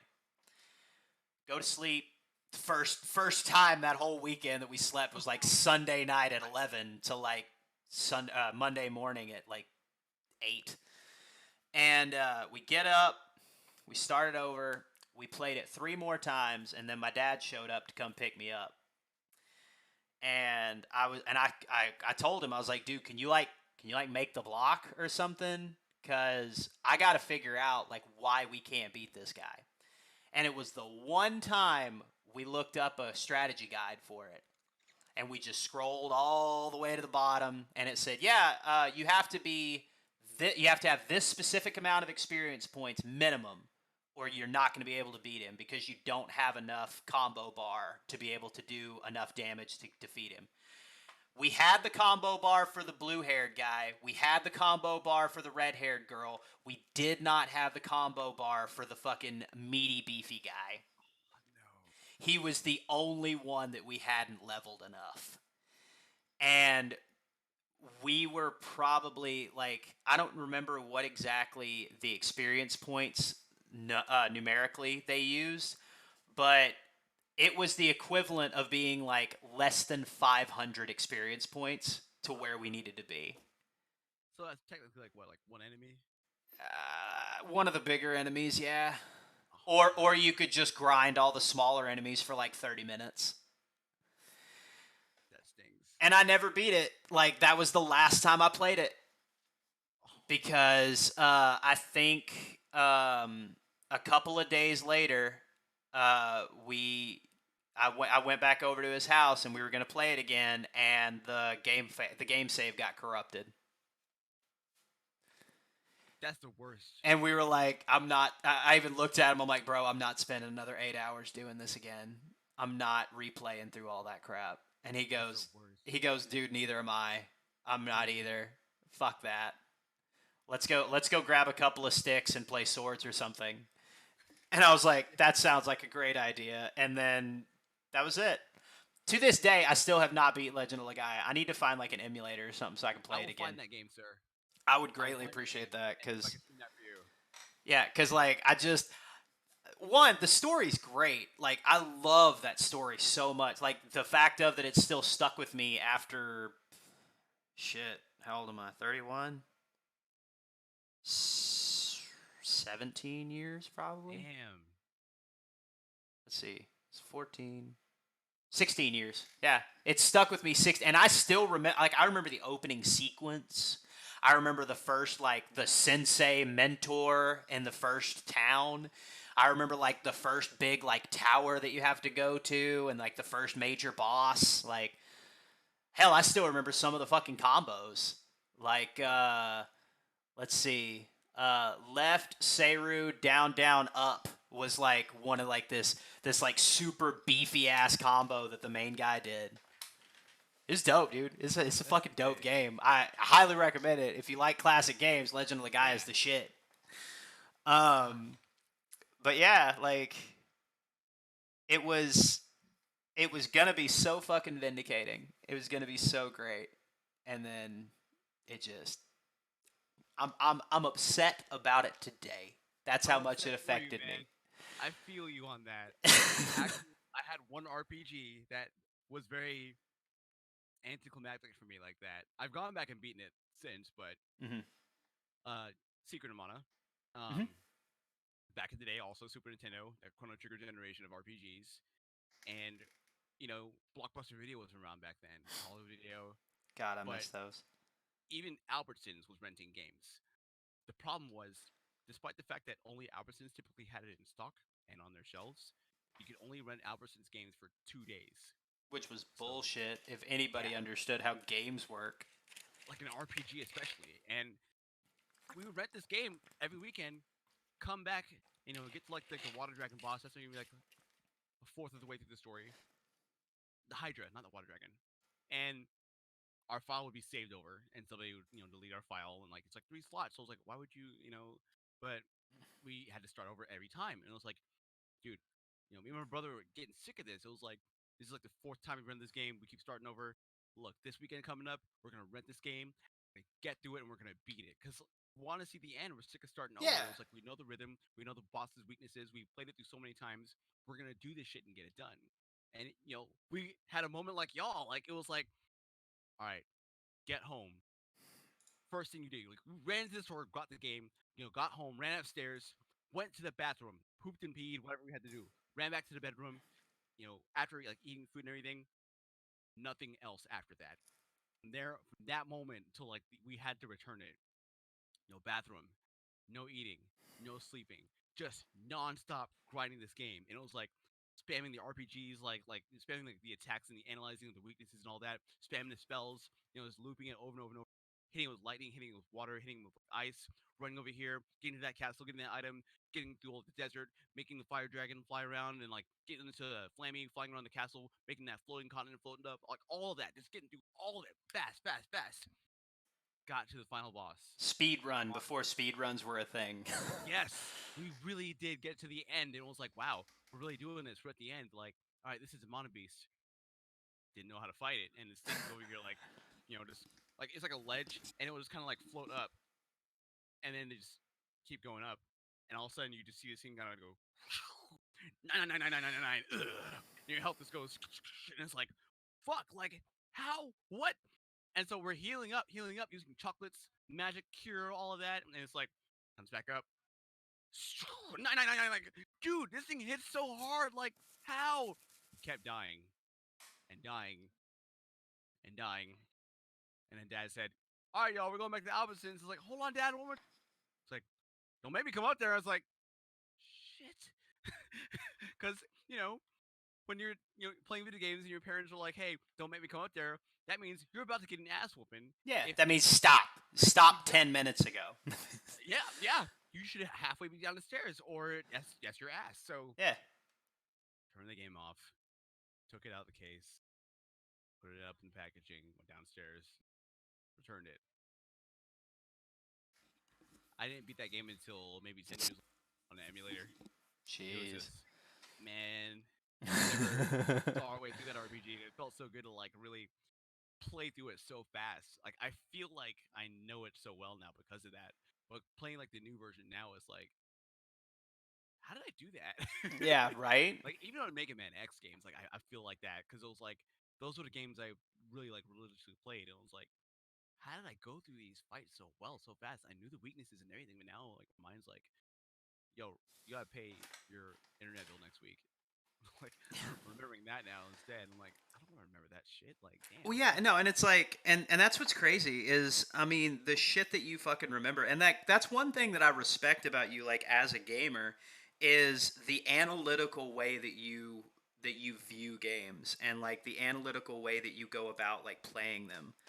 I mean, I have never heard anybody get so fucking technical about a fighting game until I was like at anime night with you and the guys, just listen to you guys like, yeah, you got to get right there, and then like once he hits this exact frame, like then you can combo him and take him out, and you don't even have to worry about any kind of damage from his splash damage. And what the fuck are these guys talking about? Yeah. Like, I just spam up B and hopefully it works. Like, Yeah. but like, and then like watching some of your streams, like you get super analytical about it and everything. And like I said, that's something I really really respect about you, because I don't at all. Like whenever I play games, I'm just like, man, this is fun. Shit, I did that wrong. Whatever, I'm just gonna do it the same way again, and hopefully it works out. Yeah. Um, and then if I come, like, I can tell you right now, with the patience that I have now as a crotchety old adult, I don't know that I could do that Legend of Legaia grind again. Oh Like the God. way that I did it then. Like I could probably play it for nostalgia's sake and then like come back to it over the course of a couple of days. But I don't think that I could like play it back to back to back to back to back to back to back every single day Yeah. after getting off work, because I don't have the patience that 14-year-old James did. That's understandable. Because like the other day I was playing Skyrim, and Uh, and like I was playing Skyrim, and I died, and then I'd gone through this whole like dungeon. I'd killed all these guys. I'd almost died like 5 times, and I finally got to the end, and I got killed by the final guy because my health was down to like a quarter, and he like insta killed me because Oh he got me right to that point where if they hit you with a power attack, it does the animation and like your head gets cut off. Yeah. I hate that and shit. and I was literally in the process of hitting B to like bring up my items list so I could like heal up and shit. And then suddenly my head gets lopped off, and I'm like, God damn it, motherfucker! All right, well, whatever. I know it saved like 10 minutes ago. Whenever I came into this room, Yeah. no, it didn't. Oh, oh, oh, oh, oh, No, oh it no. it it saved like an hour ago before I went to Oh Rorikstead, god. completed that quest, and then went through this, and then went all the way because I was playing it like no quick travel, like no quick travel. I was taking roads to get to places, like I was immersion playing. Like quick travel doesn't exist in this game unless you're on a carriage. So I've got to find a carriage at one of the main towns. But if I'm in a town that doesn't have a carriage, guess who's hoofing it across the map? I And refuse to quick travel for the longest on that game. yeah, like I hoofed it 3/4 of the way across the map. It took like 45 minutes. I killed a couple enemies on the way there. I killed a dragon on the way there. I get to this place. I go in. I don't know why it didn't save when I walked in the front fucking door, but whatever. And then I grind through the thing. I go into the boss's room. I don't know why it didn't save when I went to that door, but whatever, it didn't. All of a sudden, poof, I appear walking out of like Winterhold or some shit. And I look at it and I just, man, fuck this. And I turned the game off. God. I turned it Some people off. do that. And I haven't gone back to it in 2 weeks. That's me with Final Fantasy X. Like I had a similar situation with that. It was the whole game. I was gonna 100% my first Final Fantasy. I had gotten all the way towards like the final part. Mhm. I was ready to go fight Sin and do all the final things. I've gotten all the summons. I've even gotten the Magus sisters. I'm about to like getting ready to fight them too. And I was like, you know what? Let me even cap out my damage and my health. Like break the 9,000 cap and get like 99,999, like all that.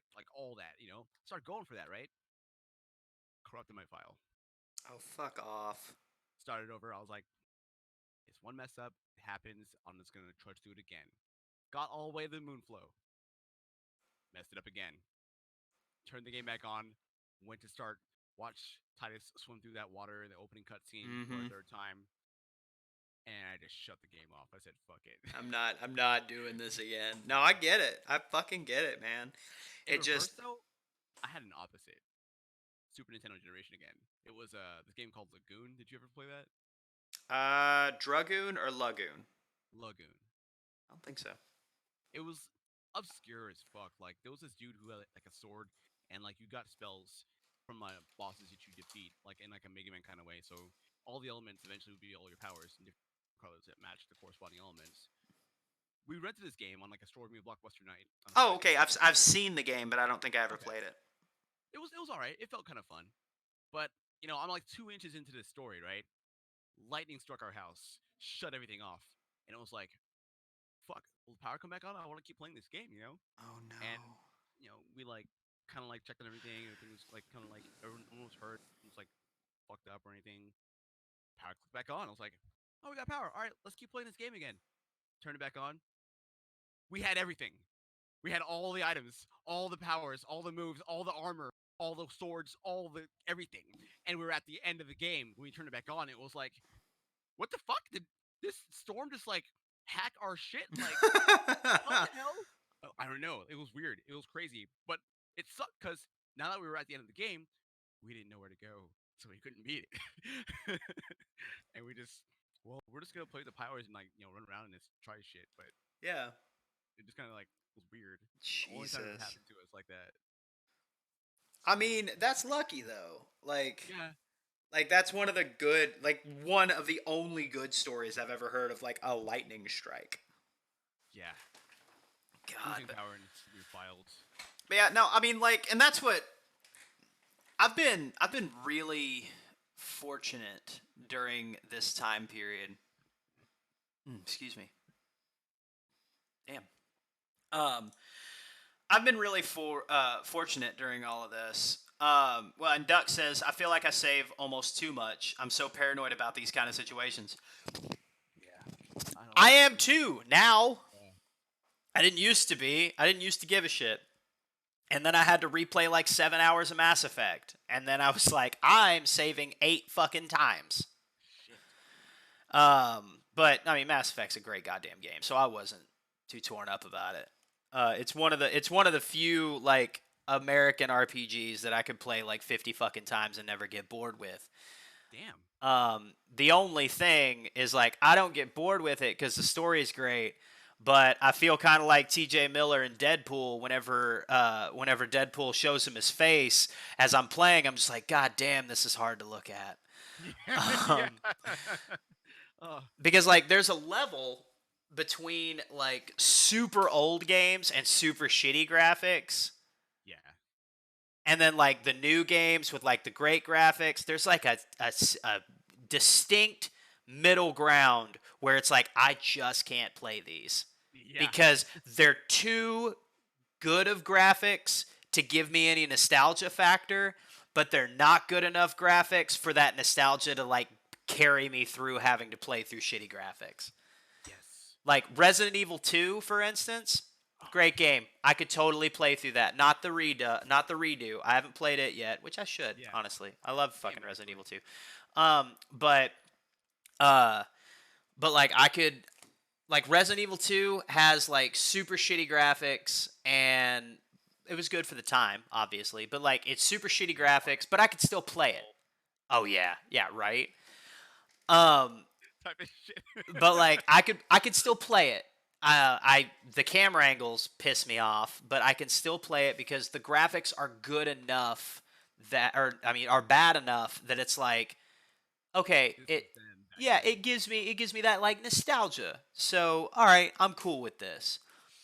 But then stuff like Resident Evil Code Veronica, Oh man, I gotta cop that one. the graphics are good ish. Yeah. And there's just enough of shittiness there that it's like I can't do it. I can't do it. Yeah. Which that's another piece of shit story that I've got is fucking Code Veronica. I got Code Veronica X. I bought it. God, that was the most hillbilly way I've ever said X in my life. Code Veronica X. Um, but I got Code Veronica X, and I didn't know this at the time, but it was a 2-disc game. You had the Claire disc, and then you had the Chris disc. Yeah. I only had the Claire disc. But you have to switch discs in order to finish Claire's game. I bought this piece of shit from it was probably like a GameStop is where I got it, and that's why it didn't have both discs. But it had a soundtrack disc. Apparently, so there was Code Veronica, and then there was Code Veronica X, which Code Veronica X, I guess, was like the special edition one, and it came with the Chris disc, the Claire disc, and a soundtrack. So, all right, cool. And like the soundtrack, when you put it in your CD-ROM drive, like it shows you like concept art and shit. So like, it was cool to have. I never looked at it. I never listened to it. I never used it. But like, Probably gonna awesome. low key hate it. Whatever. It was just one of those, just like this is not why I bought this. Why am I Um, listening to music right now? yeah, right.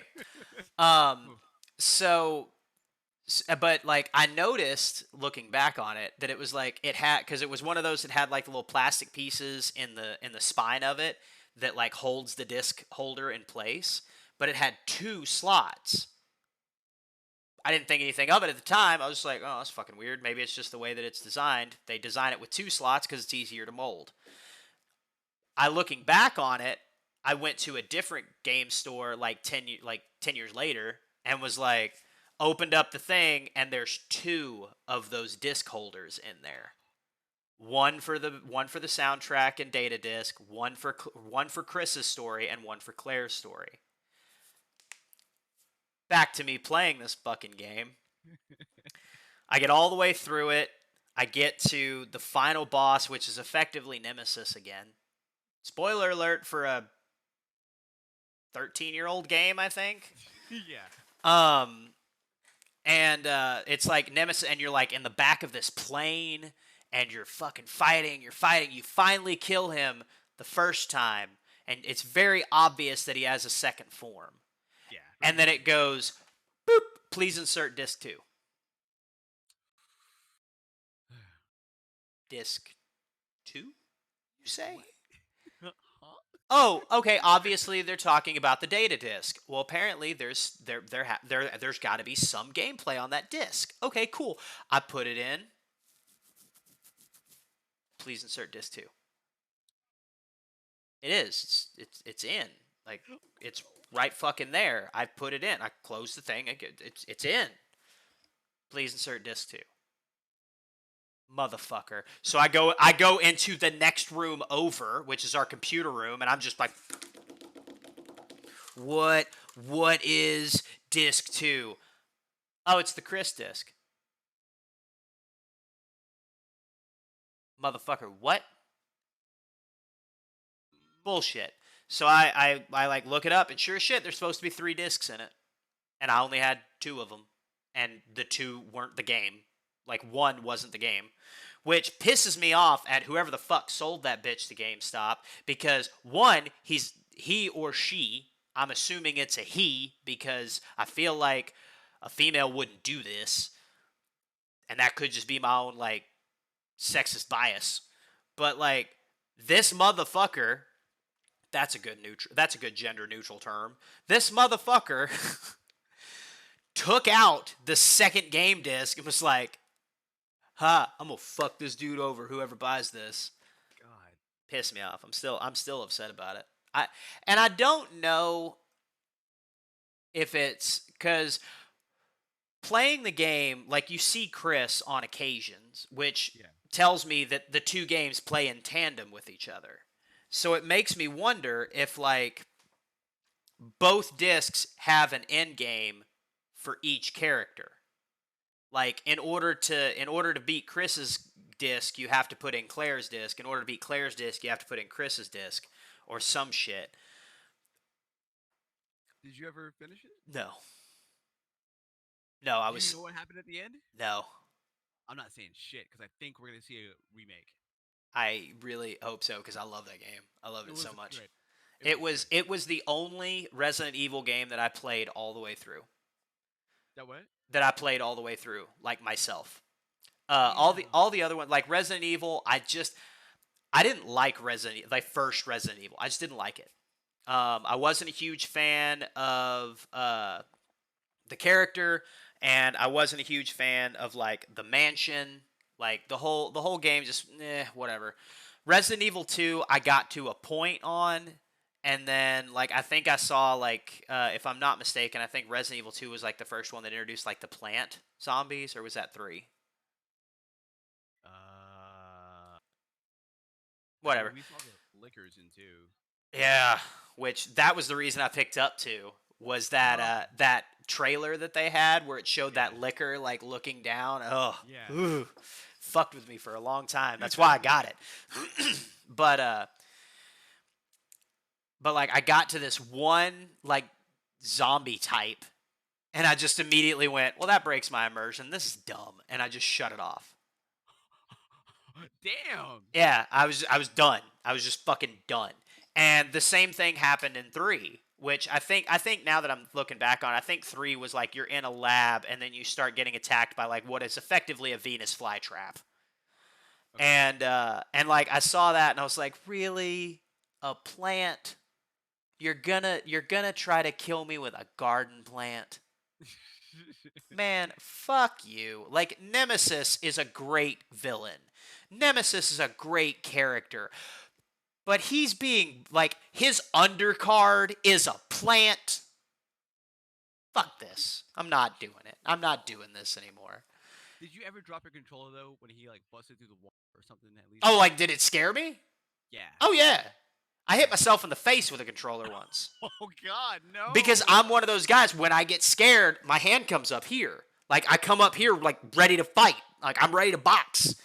And like with a controller in your hand, like you straight up, you're sitting here just doing like this, and all of a sudden I just went like that, and I didn't have a good grip on the top of it.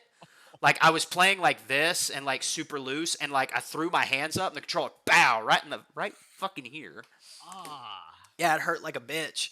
But it immediately took me out of that fucking fight or like flight mode, and immediately put me into fight mode because I was like, oh fuck, god damn, you piece of shit. Yeah. Like I blamed Nemesis for it, not my dumbass self. I Um, mean, they were like the champions of like abrupt jump scares. they were like it was the I first. It was the never first game heard that really did a about jump them. scare well. Yeah, because you just be like, all right, going down the hall, boom, oh, like like you really didn't expect it. It was, It was like you were watching a fucking movie. yeah, And then it like just and then you realize, oh wait, no, the hero isn't gonna kill this. I have to. yeah, like I love them for that because it's like half he's like that shit's scary. I'm not fucking touching it. The other half is like I want to see everything that happens in it. I want to see, yeah. You know. See, and I was one of those guys too. Like whenever I would come across a new enemy, I would save it before, and then I'd roll into that area and let it kill me because I wanted to see like what moves it did whenever it killed you and like what the animation was. I did that with that liquor in that first hallway in the Raccoon City Police Department in Resident Evil 2. That very first liquor that you see, I did that like 4 times just because I wanted to see if there was like multiple ways you could die by it. There are, and they're all terrifying. You Um, know, I'll have one in first Resident Evil I'll never forget. I tried another one of those binges where you just go through the game. mhm. I never beat the first one to this day on my own. Same, same. And the one before the Queen Spider. Mhm. Well, the last time I saved before that was the Snake Boss. Yeah. So I trudged through the rest of that game by myself. My brother in the room giving me comfort in case I got scared, like it was like help. And we're going through there. I'm killing things. I'm making it through. And I had the Magnum out. I get to the spider one, right? I'm Mhm. like, doors locked. Of course, the hunter's gonna come down the hall. Bad camera angle, so it's just showing me and not the rest of the hall. I just hear take my Magnum, pow. I'm like, oh shit, I can't see this thing. It's coming at me on this long hallway. Them And fucking camera angles, though. yeah. So if I run forward, it's probably gonna kill me. Pow, shit, pow. Fuck. All right, let me just step forward a little bit. Maybe get a Maybe get a better angle. screen went white, head off, died. Cut, jumped up, just cut my head, and that was it. And I was like, I'm not. This is some of that bullshit. I never played it again. Yeah, I get it. I That was done. like that was rage quit before rage quit was a thing. Yeah, I was just done. I realized, and that's my limit of ability to continue playing this game. Yeah. I'm done. See, like for me it was always just this boss is so fucking stupid. Like if this is the stupid boss that I have to deal with, then why in the fuck would I want to see the next one? What's the next one going to be? A fucking rose that shoots thorns at you? Fuck that. Yeah, like what? Um that's one of the things that I really loved about Code Veronica. Like, it had some like weird-ish bosses, but they weren't stupid. Yeah. Apparently, Duck says that RE3 was his favorite of the series, and he played it tag team over Halloween weekend with his best friend as a kid. See, That's cool. that to me is honestly the best way to play those games. Yeah. Is to tag team it. So I did that with a buddy of mine, Jonathan, whenever we were kids. I played as Leon, or no, I played as Claire, and he played as Leon. And we both ran through our own deals, like just sitting there with each other, like while we're playing it.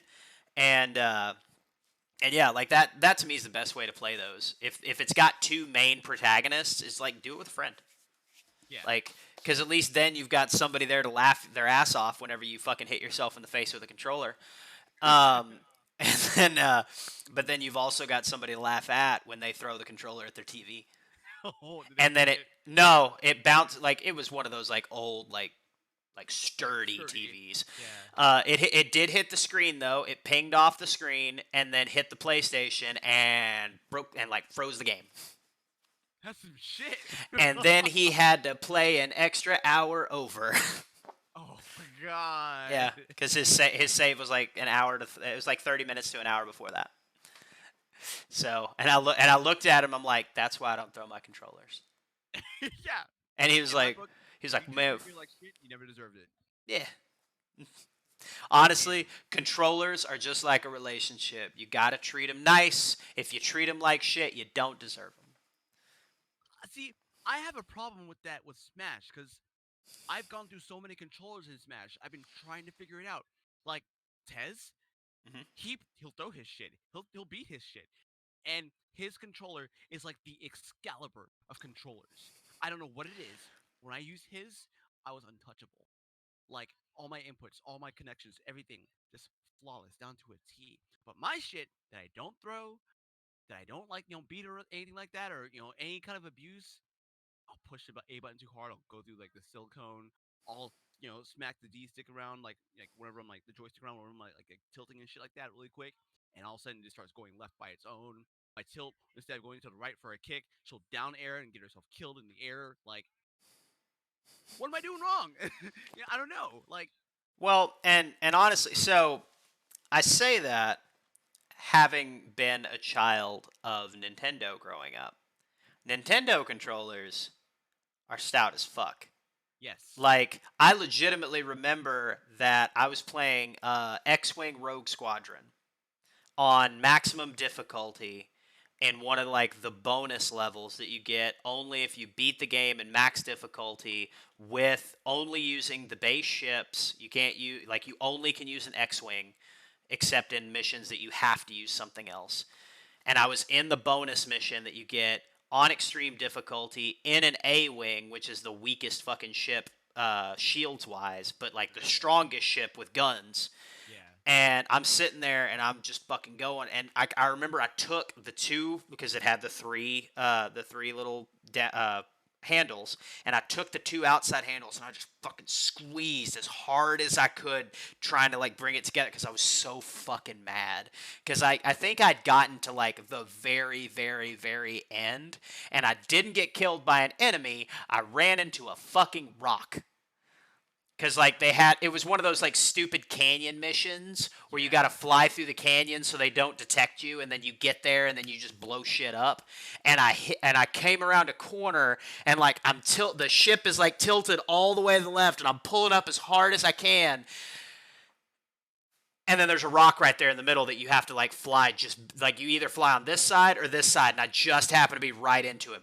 Boom! Blew myself up, and I just went, God, you fucker! And like I'm squeezing it, and like I hear the internals of it just kind of, Oh no. and it didn't stop me. My brain just went, fuck yeah, I'm just gonna break this piece of shit because I've got another one sitting right there, so I'll just fucking fuck this controller. Never broke. It It never still broke. worked. Yeah, it still worked. Hell, I'm sure if I dig it out of the landfill, it's probably still working to this day. God. It's a great game. It was a great goddamn controller. Nintendo um, makes good shit. yeah, Nintendo does make good shit. But like the first time that I got mad at a PlayStation controller and like I like slammed it down on the fucking coffee table, like literally just went like like that, thing shattered in half. Well, Whoa. I obviously need to be easier with my controllers. And from then on out, I've never abused a controller since. Jesus. Once you break your first one, It's kind of ease up on that. Like, yeah. So Duck says that was how I died in ghost mode on Wildlands the other day after playing 25 hours in. Flew a plane into a tree that was just off screen and oh didn't my know it was god. there. She just got something out the dryer that she put on. This is like that warm when you first wake up in your bed. Nice. Honey, I love you so much. um, yeah. So Ghost mode. So Wildlands, what he's talking about, that's Ghost Recon Wildlands, and it has a new mode in it. I mean, it's new. I say it's new. I haven't played the game in like 2 years, 3 years. 2017 was when my last save was. Previous to like a week ago, 2 weeks ago, whatever. It doesn't matter. But there's a new mode called Ghost Mode, and if you die, you're dead. It deletes your save. Deletes your save? Yep. That character is dead, and the save is deleted. Why would they do that? Hard mode, baby. That's, I don't know how I feel because hard modes are an interesting dynamic in games, Mm-hmm. just video games. Period. Like Mega Man, Maverick Hunter X on PSP was Mega Man X1 made with an anime cutscene at the opening of it.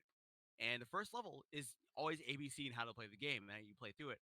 But it has a hard mode where I couldn't even make it past like the first enemy, and it was like, what the hell? And it was just the way they set it up. You take this much damage, and when you're taking like movements to get from like this pit to that side, you like get hit in the air and you fall, and you didn't expect it, and they change it up. It was weird. But then you have games like, let's take Rocket Knight Adventures. Their hardest difficulty, very hard. You get hit once, you're dead. You're dead. You're Yeah. it's like 10 hearts, gone.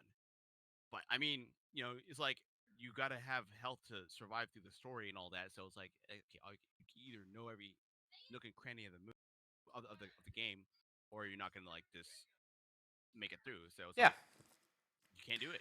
Well, and so with Ghost Recon Wildlands, like, so it's one of those games. You know how in most like shooters, the enemies, like, you have like your standard mooks, which you can kill pretty easily. Then you have like your lieutenants, who are a little bit harder. They're a little bit more of like a bullet sponge. But then you have like your big bosses, who are just bullet sponges like a motherfucker. You're like laying rounds into them, and like you can't kill them no matter what. Ghost Recon Wildlands is not like that. You can literally go to the guy at the end of the mission that you're playing, and it like 400 meters away with a sniper rifle. If you hit him in the head or you hit him in the chest, he's dead. And the base that he's in has no fucking clue where you came from. So, like, Ghost Mode is basically as realistic as you can get. I mean, if you get shot, you're downed. And you got to get one of your teammates to pick you back up. And they can only pick you up one time. If you're downed again, it's over, son. You're dead. And then with Ghost Mode, it adds another layer to that with, if you're dead, homie, you're dead. Like, you're dead. Your guy is dead. Your save is deleted. Start the fuck back over with a new team. God. It's a great game. I recommend it. And I'm really looking forward to playing the new Ghost Recon that I don't remember the name of. But yeah, it's the Division was what I like. I had hoped that the Division was going to be like that, because I'm a big fan of like shooters and squad based games. Okay. And the Division, I was really hoping was going to be like that. But then literally the first enemy, I've got an M4 machine gun, and I have emptied an entire magazine into this dude, and he's still not dropping. And his name is Looter. And it's like, this is a standard guy who's doing nothing but like stealing TVs. And I am a special operator that is super tactical and like I'm a hoorah. And I can't kill this guy with 30 rounds of ammunition? Wow. Fuck you. Like, if this dude was in like body armor to the max, okay, fine. That makes sense. But it's just a dude in a hoodie and like jeans, and he's wearing a bandana as a mask, and you're gonna tell me I can't kill this guy? Fuck Was you. he carrying an Arizona tea? No, he was not, and it was a white guy. So, Okay. um, Reference. yeah.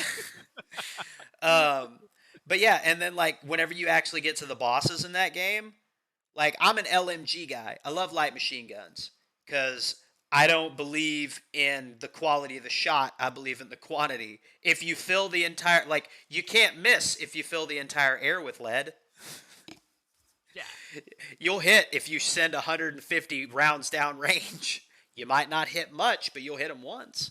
Something. And I'm one of those guys. And like, I legitimately ran up to this first boss. I flashbanged him, so he was like, like rubbing his eyes and completely distracted. I got within like me to my computer screen to him and just laid 100 fucking rounds of LMG fire into his goddamn face, like headshots the whole time. And then he hit me with a shotgun and killed me. What the hell? And that's when I took my controller, I set it down, I took my headset, I set it down, I sat for a second, probably in this position. Fuck this game. And I deleted it off my fucking console. And I have not gone back. And I never will. The Division is a shit show, and if they would have made it more like Ghost Recon Wildlands, perfect game. Number 1 would have been amazing. The way that it is, though, nope. Fuck it. It's a piece of shit, and I hate it. That's never do the game. Yeah, it's terrible, and I hate it, and I wish it never would have been made, because it's one of the. So I get super hyped about games like that, because like Duck in the chat, he's one of the guys that I play those games with. Okay. I've got a Word document that is 7 pages long of a backstory for the character that I am playing in that game. Yeah, yeah. Like,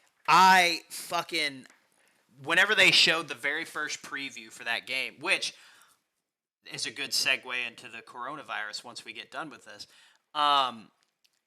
Like, the first commercial that I saw, it's called like the Ghost commercial or something like that. And it shows a television screen that's like, oh, there's a new virus that they're calling the money virus and all that. And then you see that you like zoom out to this New York City apartment, and like all the scene changes as if people are like, as it's like sped up time, and people are moving through this house and moving things around and all that, and like trash gets piled up and like dishes get piled up, and then like you hear gunshots outside, so then like the windows get boarded up, but you don't see any people. It's kind of showing all this, but without the characters in it.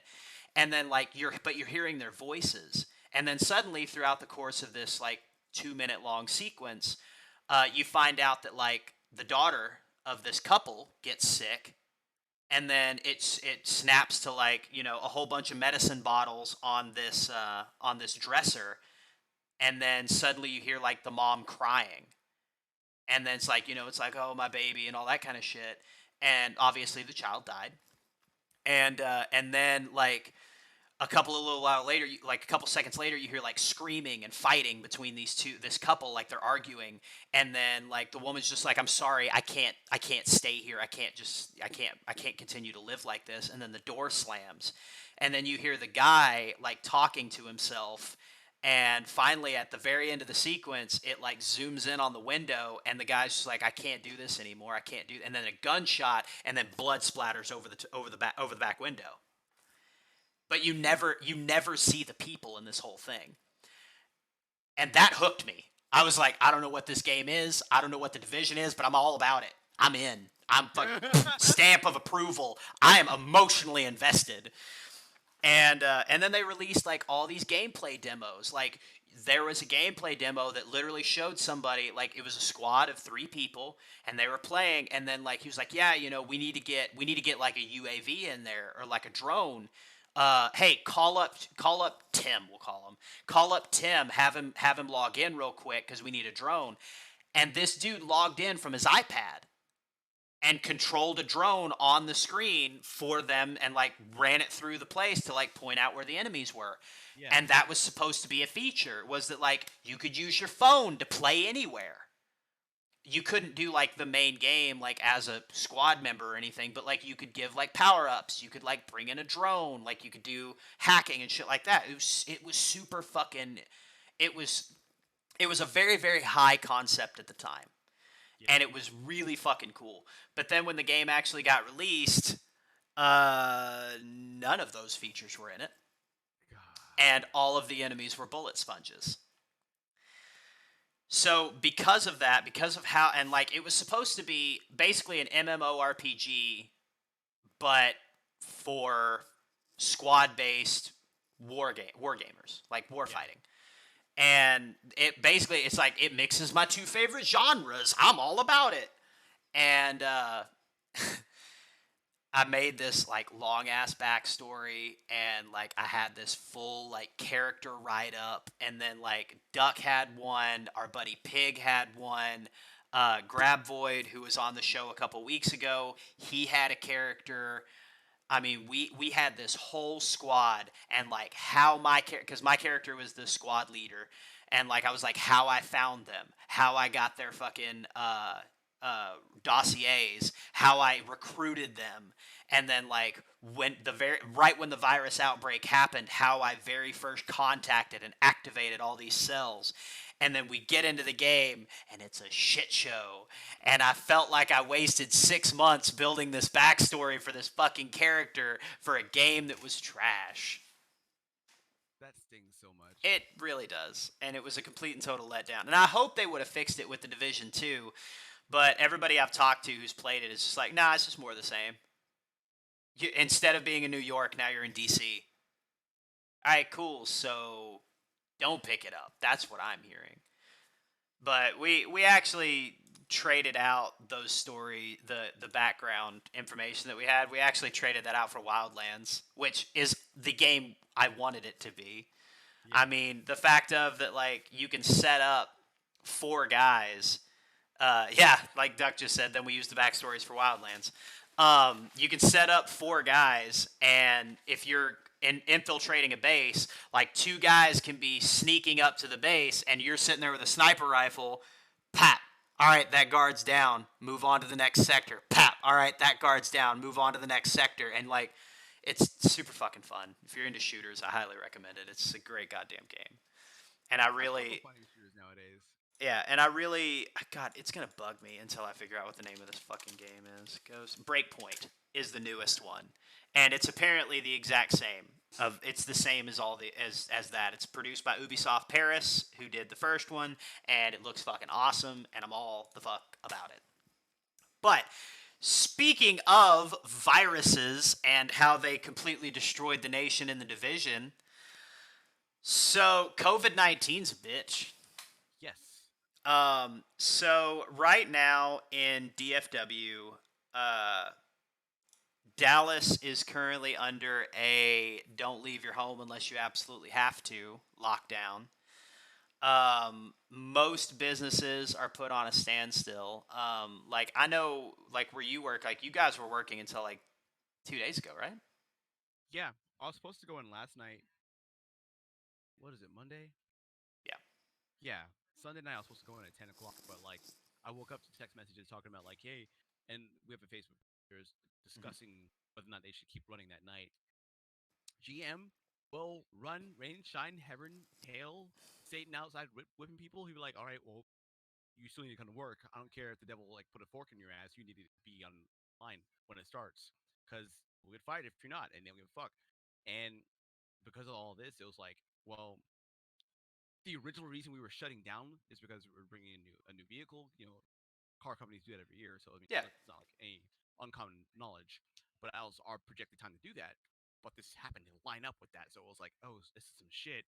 So they took our phone numbers and like, hey, we'll text you if some more shit goes down because of this. So they said, come to work Sunday night. That'll be the last night, and then we'll be shut down for 2 weeks. People talked, groups got together and discussed it, and they said, all right, don't come to work. Coronavirus is some shit. Stay home.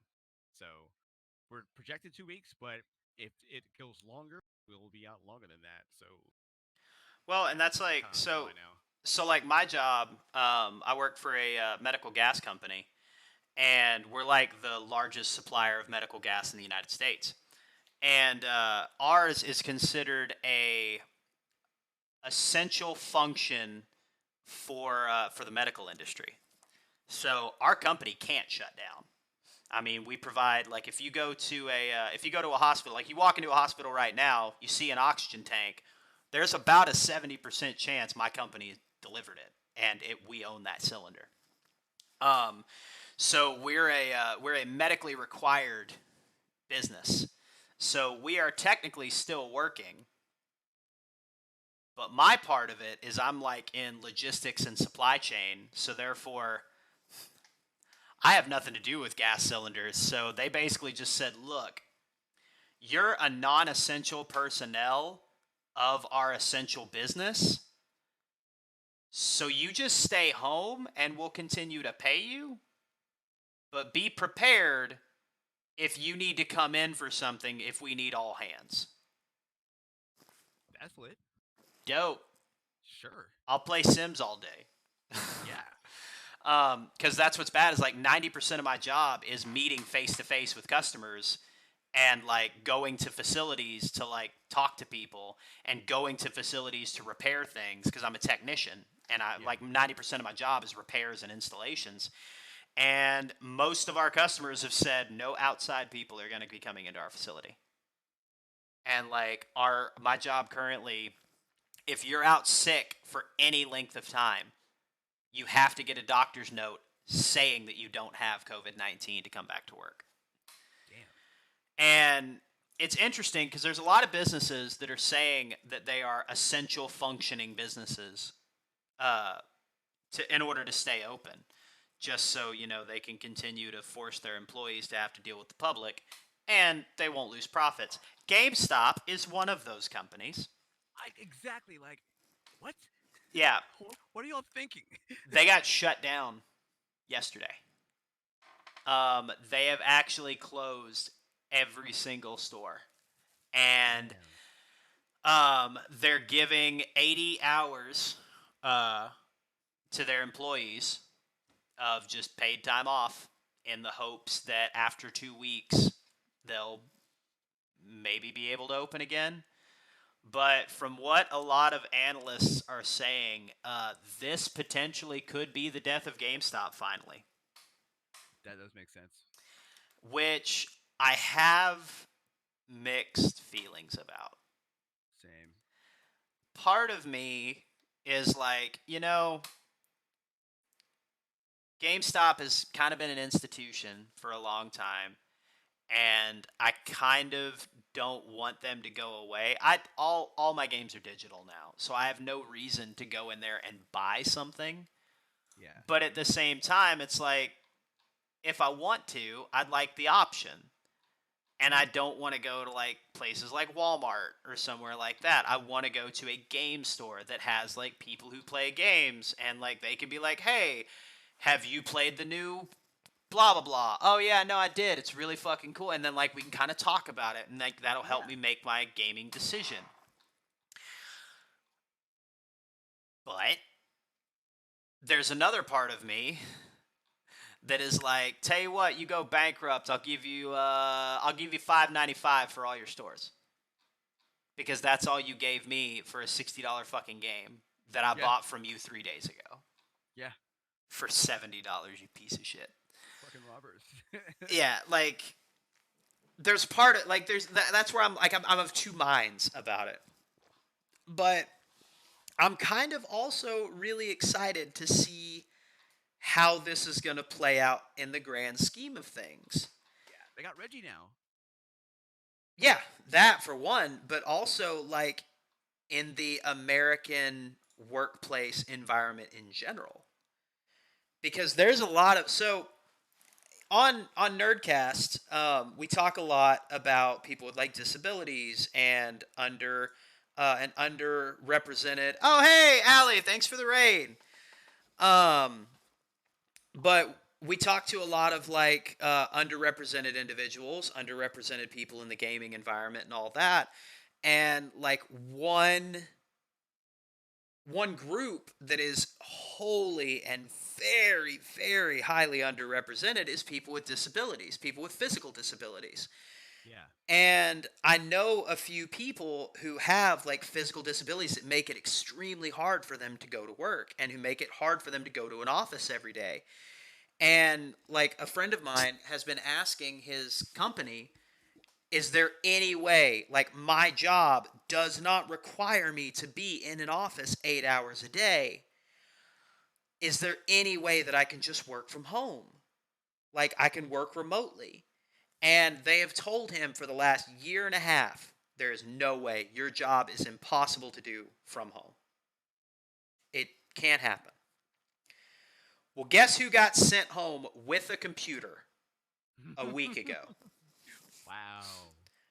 And so I follow a whole bunch of people on Twitter through the Riot House Twitter account, which at Riot House Int. If you haven't followed us, feel free. But I follow a lot of people who are like disability advocates and all that sort of thing.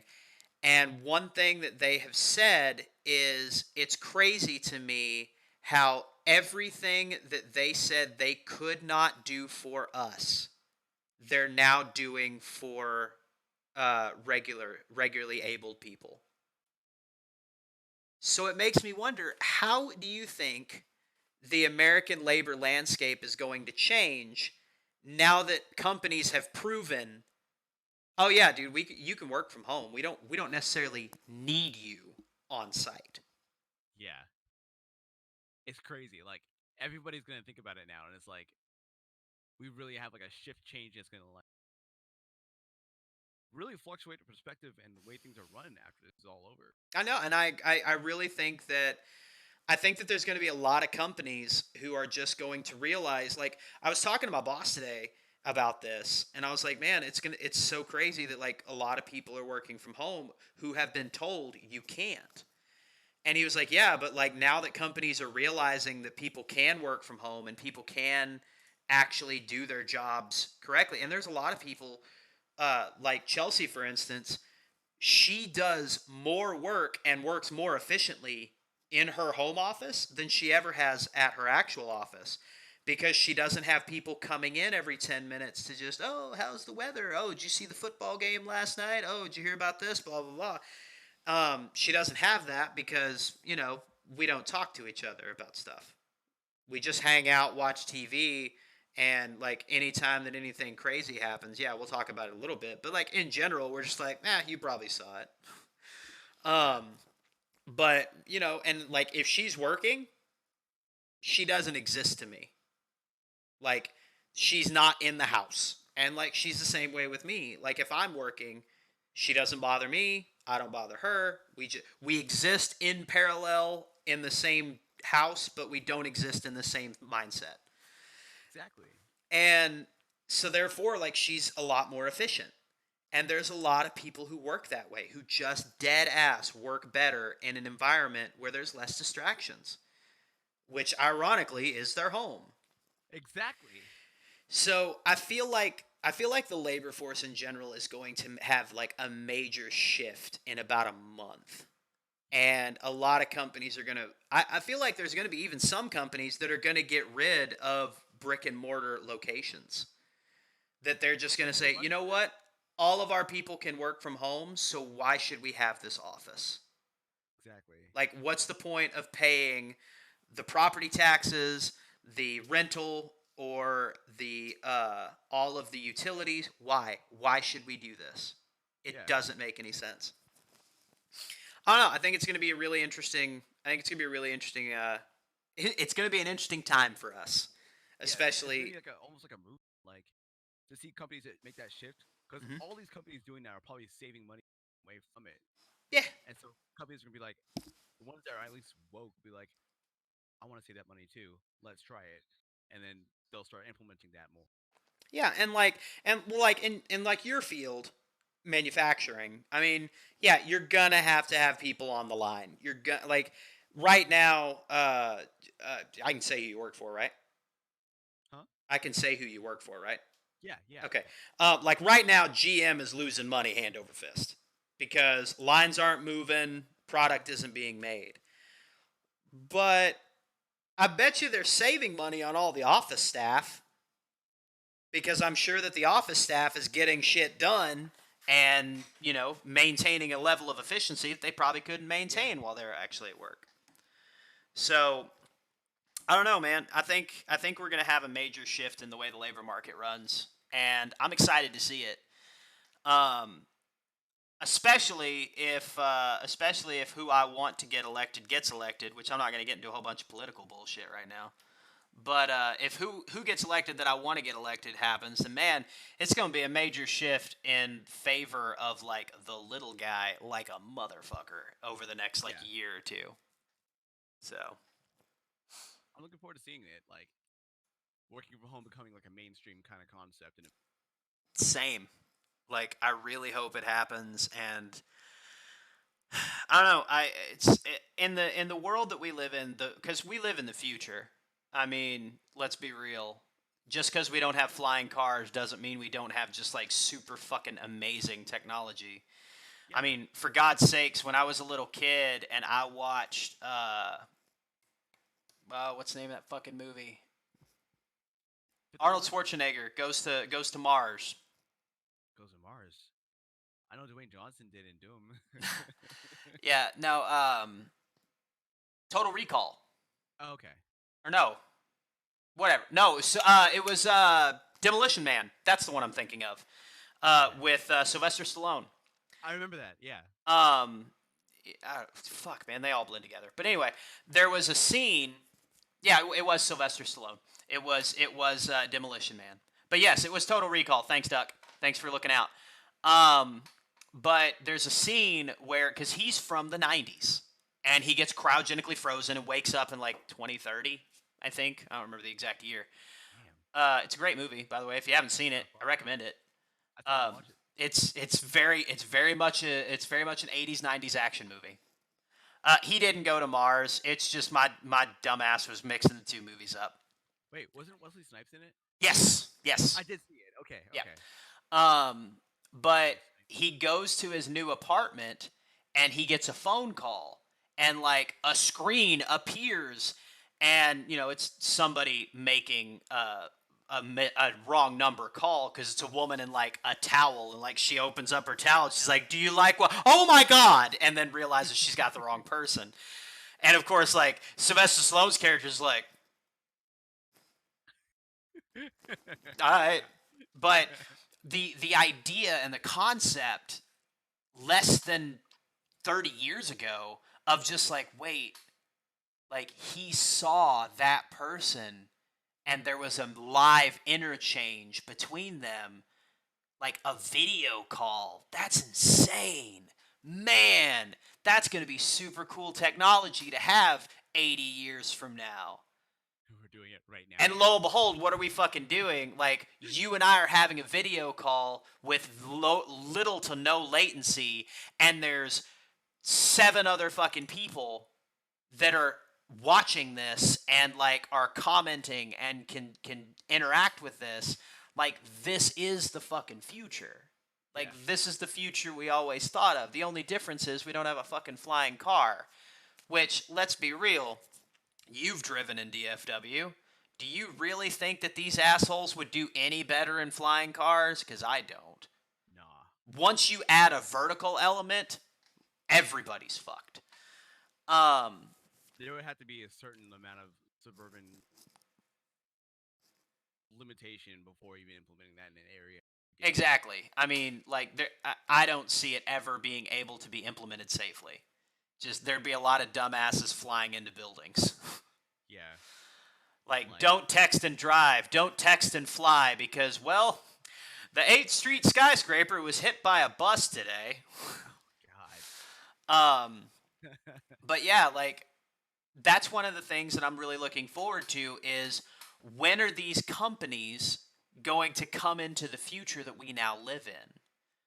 I Some of them mean, are dragging, like for real. yeah, because like my company, for instance, we still have meetings where like one of the contracts that I was trying to get signed, we got held up for 2 weeks because the guy who has to make the decision, who signs the contracts, lives in Houston, and we had to wait for him to fly from Houston to Dallas to meet with us face to face. It's fucking stupid. That I is mean, dumb. you've got the flight, you've got his hotel, you've got his gas and his rental car. All that money you could have saved with a $20 fucking camera and an internet connection. Maybe an electrical signature, like something like Yeah. And that's email. where yeah, right. And that's where like now that companies are realizing like people can work from home and teleconferencing is a fucking thing, which crazy. And all that, like I mean even my company is just like don't have physical meetings. We are not having physical meetings until this is done. Don't leave your house. If you don't have to leave your house, if you are a non-essential function, don't leave it. Stay home. We'll video conference everything.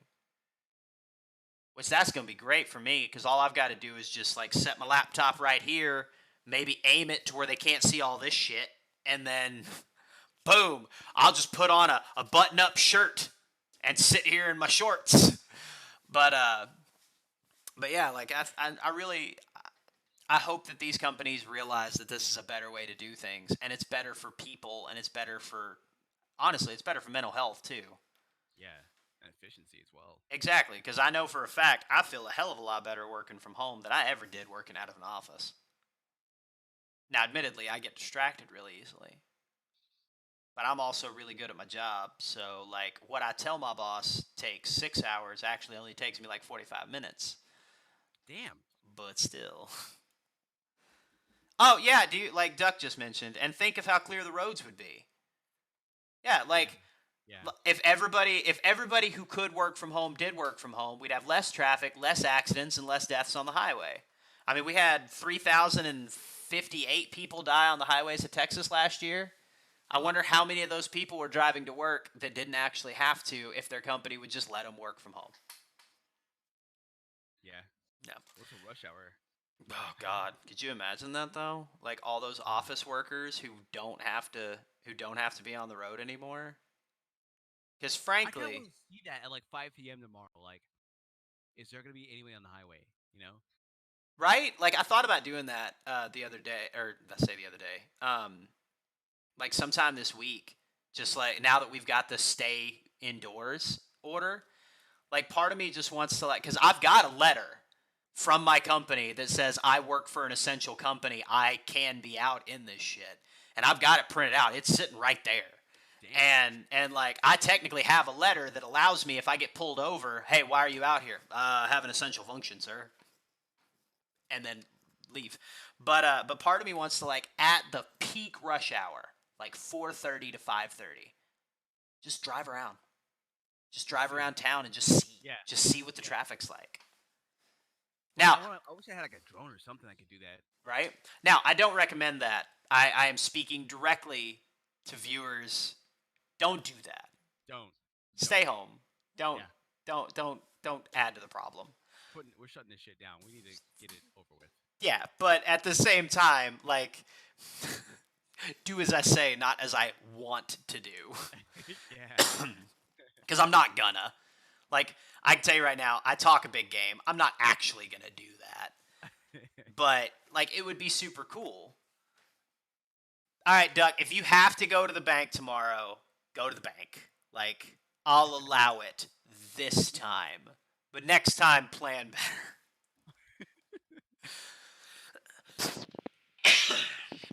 But anyway, so we're actually bumping up. No, we're not bumping up on 2.5 hours. We're past 2.5 hours. Oh shit. Yeah, so I think this is probably as good a time as any to wrap shit up. Because one, I'm running out of shit to talk about, and two, oh, I don't have work in the morning, so never mind. My second excuse is invalid.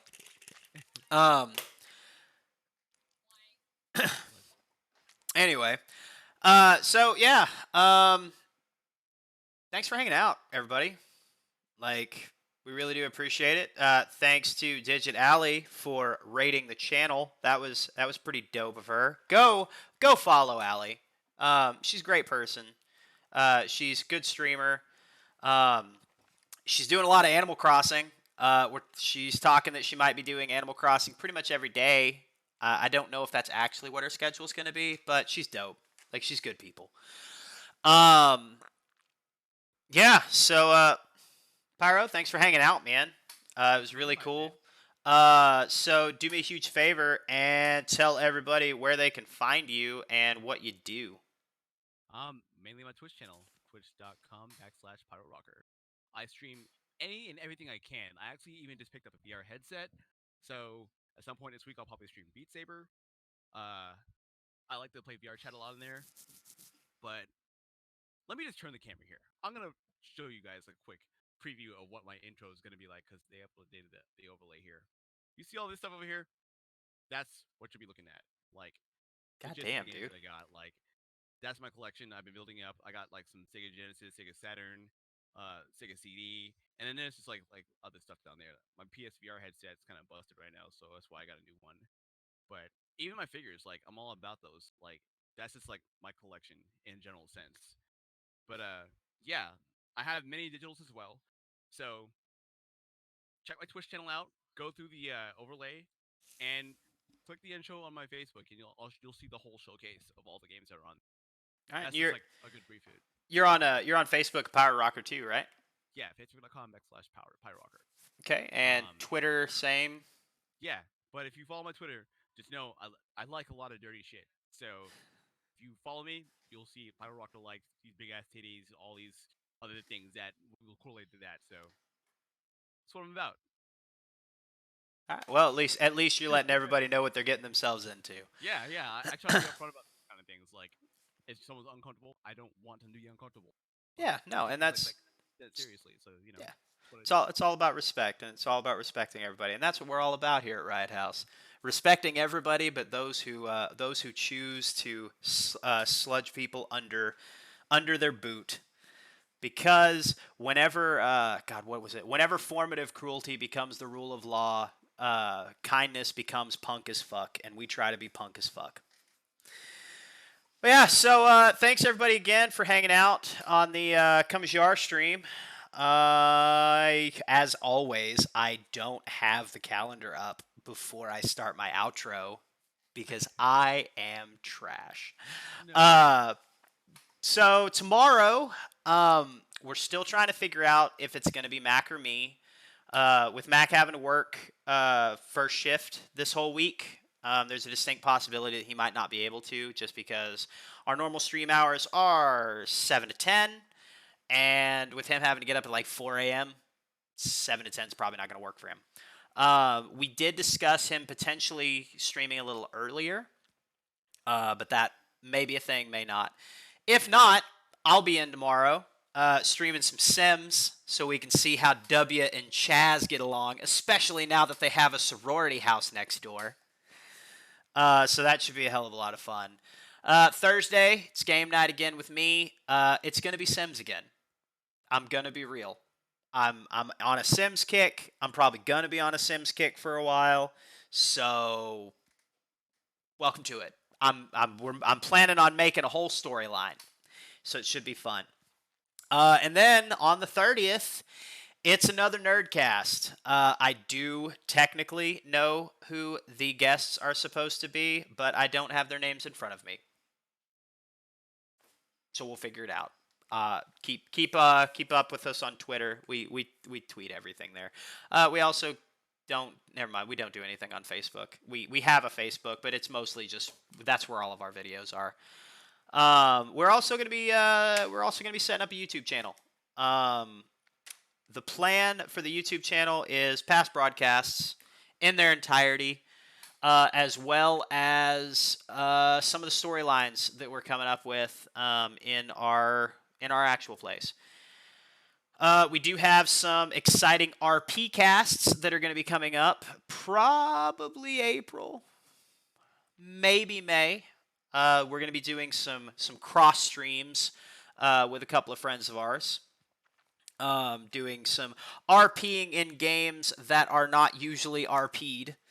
I think we're probably going to start out with Farm Simulator because 50 Shades of Hay went so well last time. what? You're going to have to tune in and find out, buddy, because All right. it's stupid as shit and we love it. And then, next Tuesday, we're back at it with the normal schedule. So, again, thanks for hanging out, everybody. We really appreciate you coming through. We love you. You're important and you matter. If to no one else, at least to us. Have a great day, guys.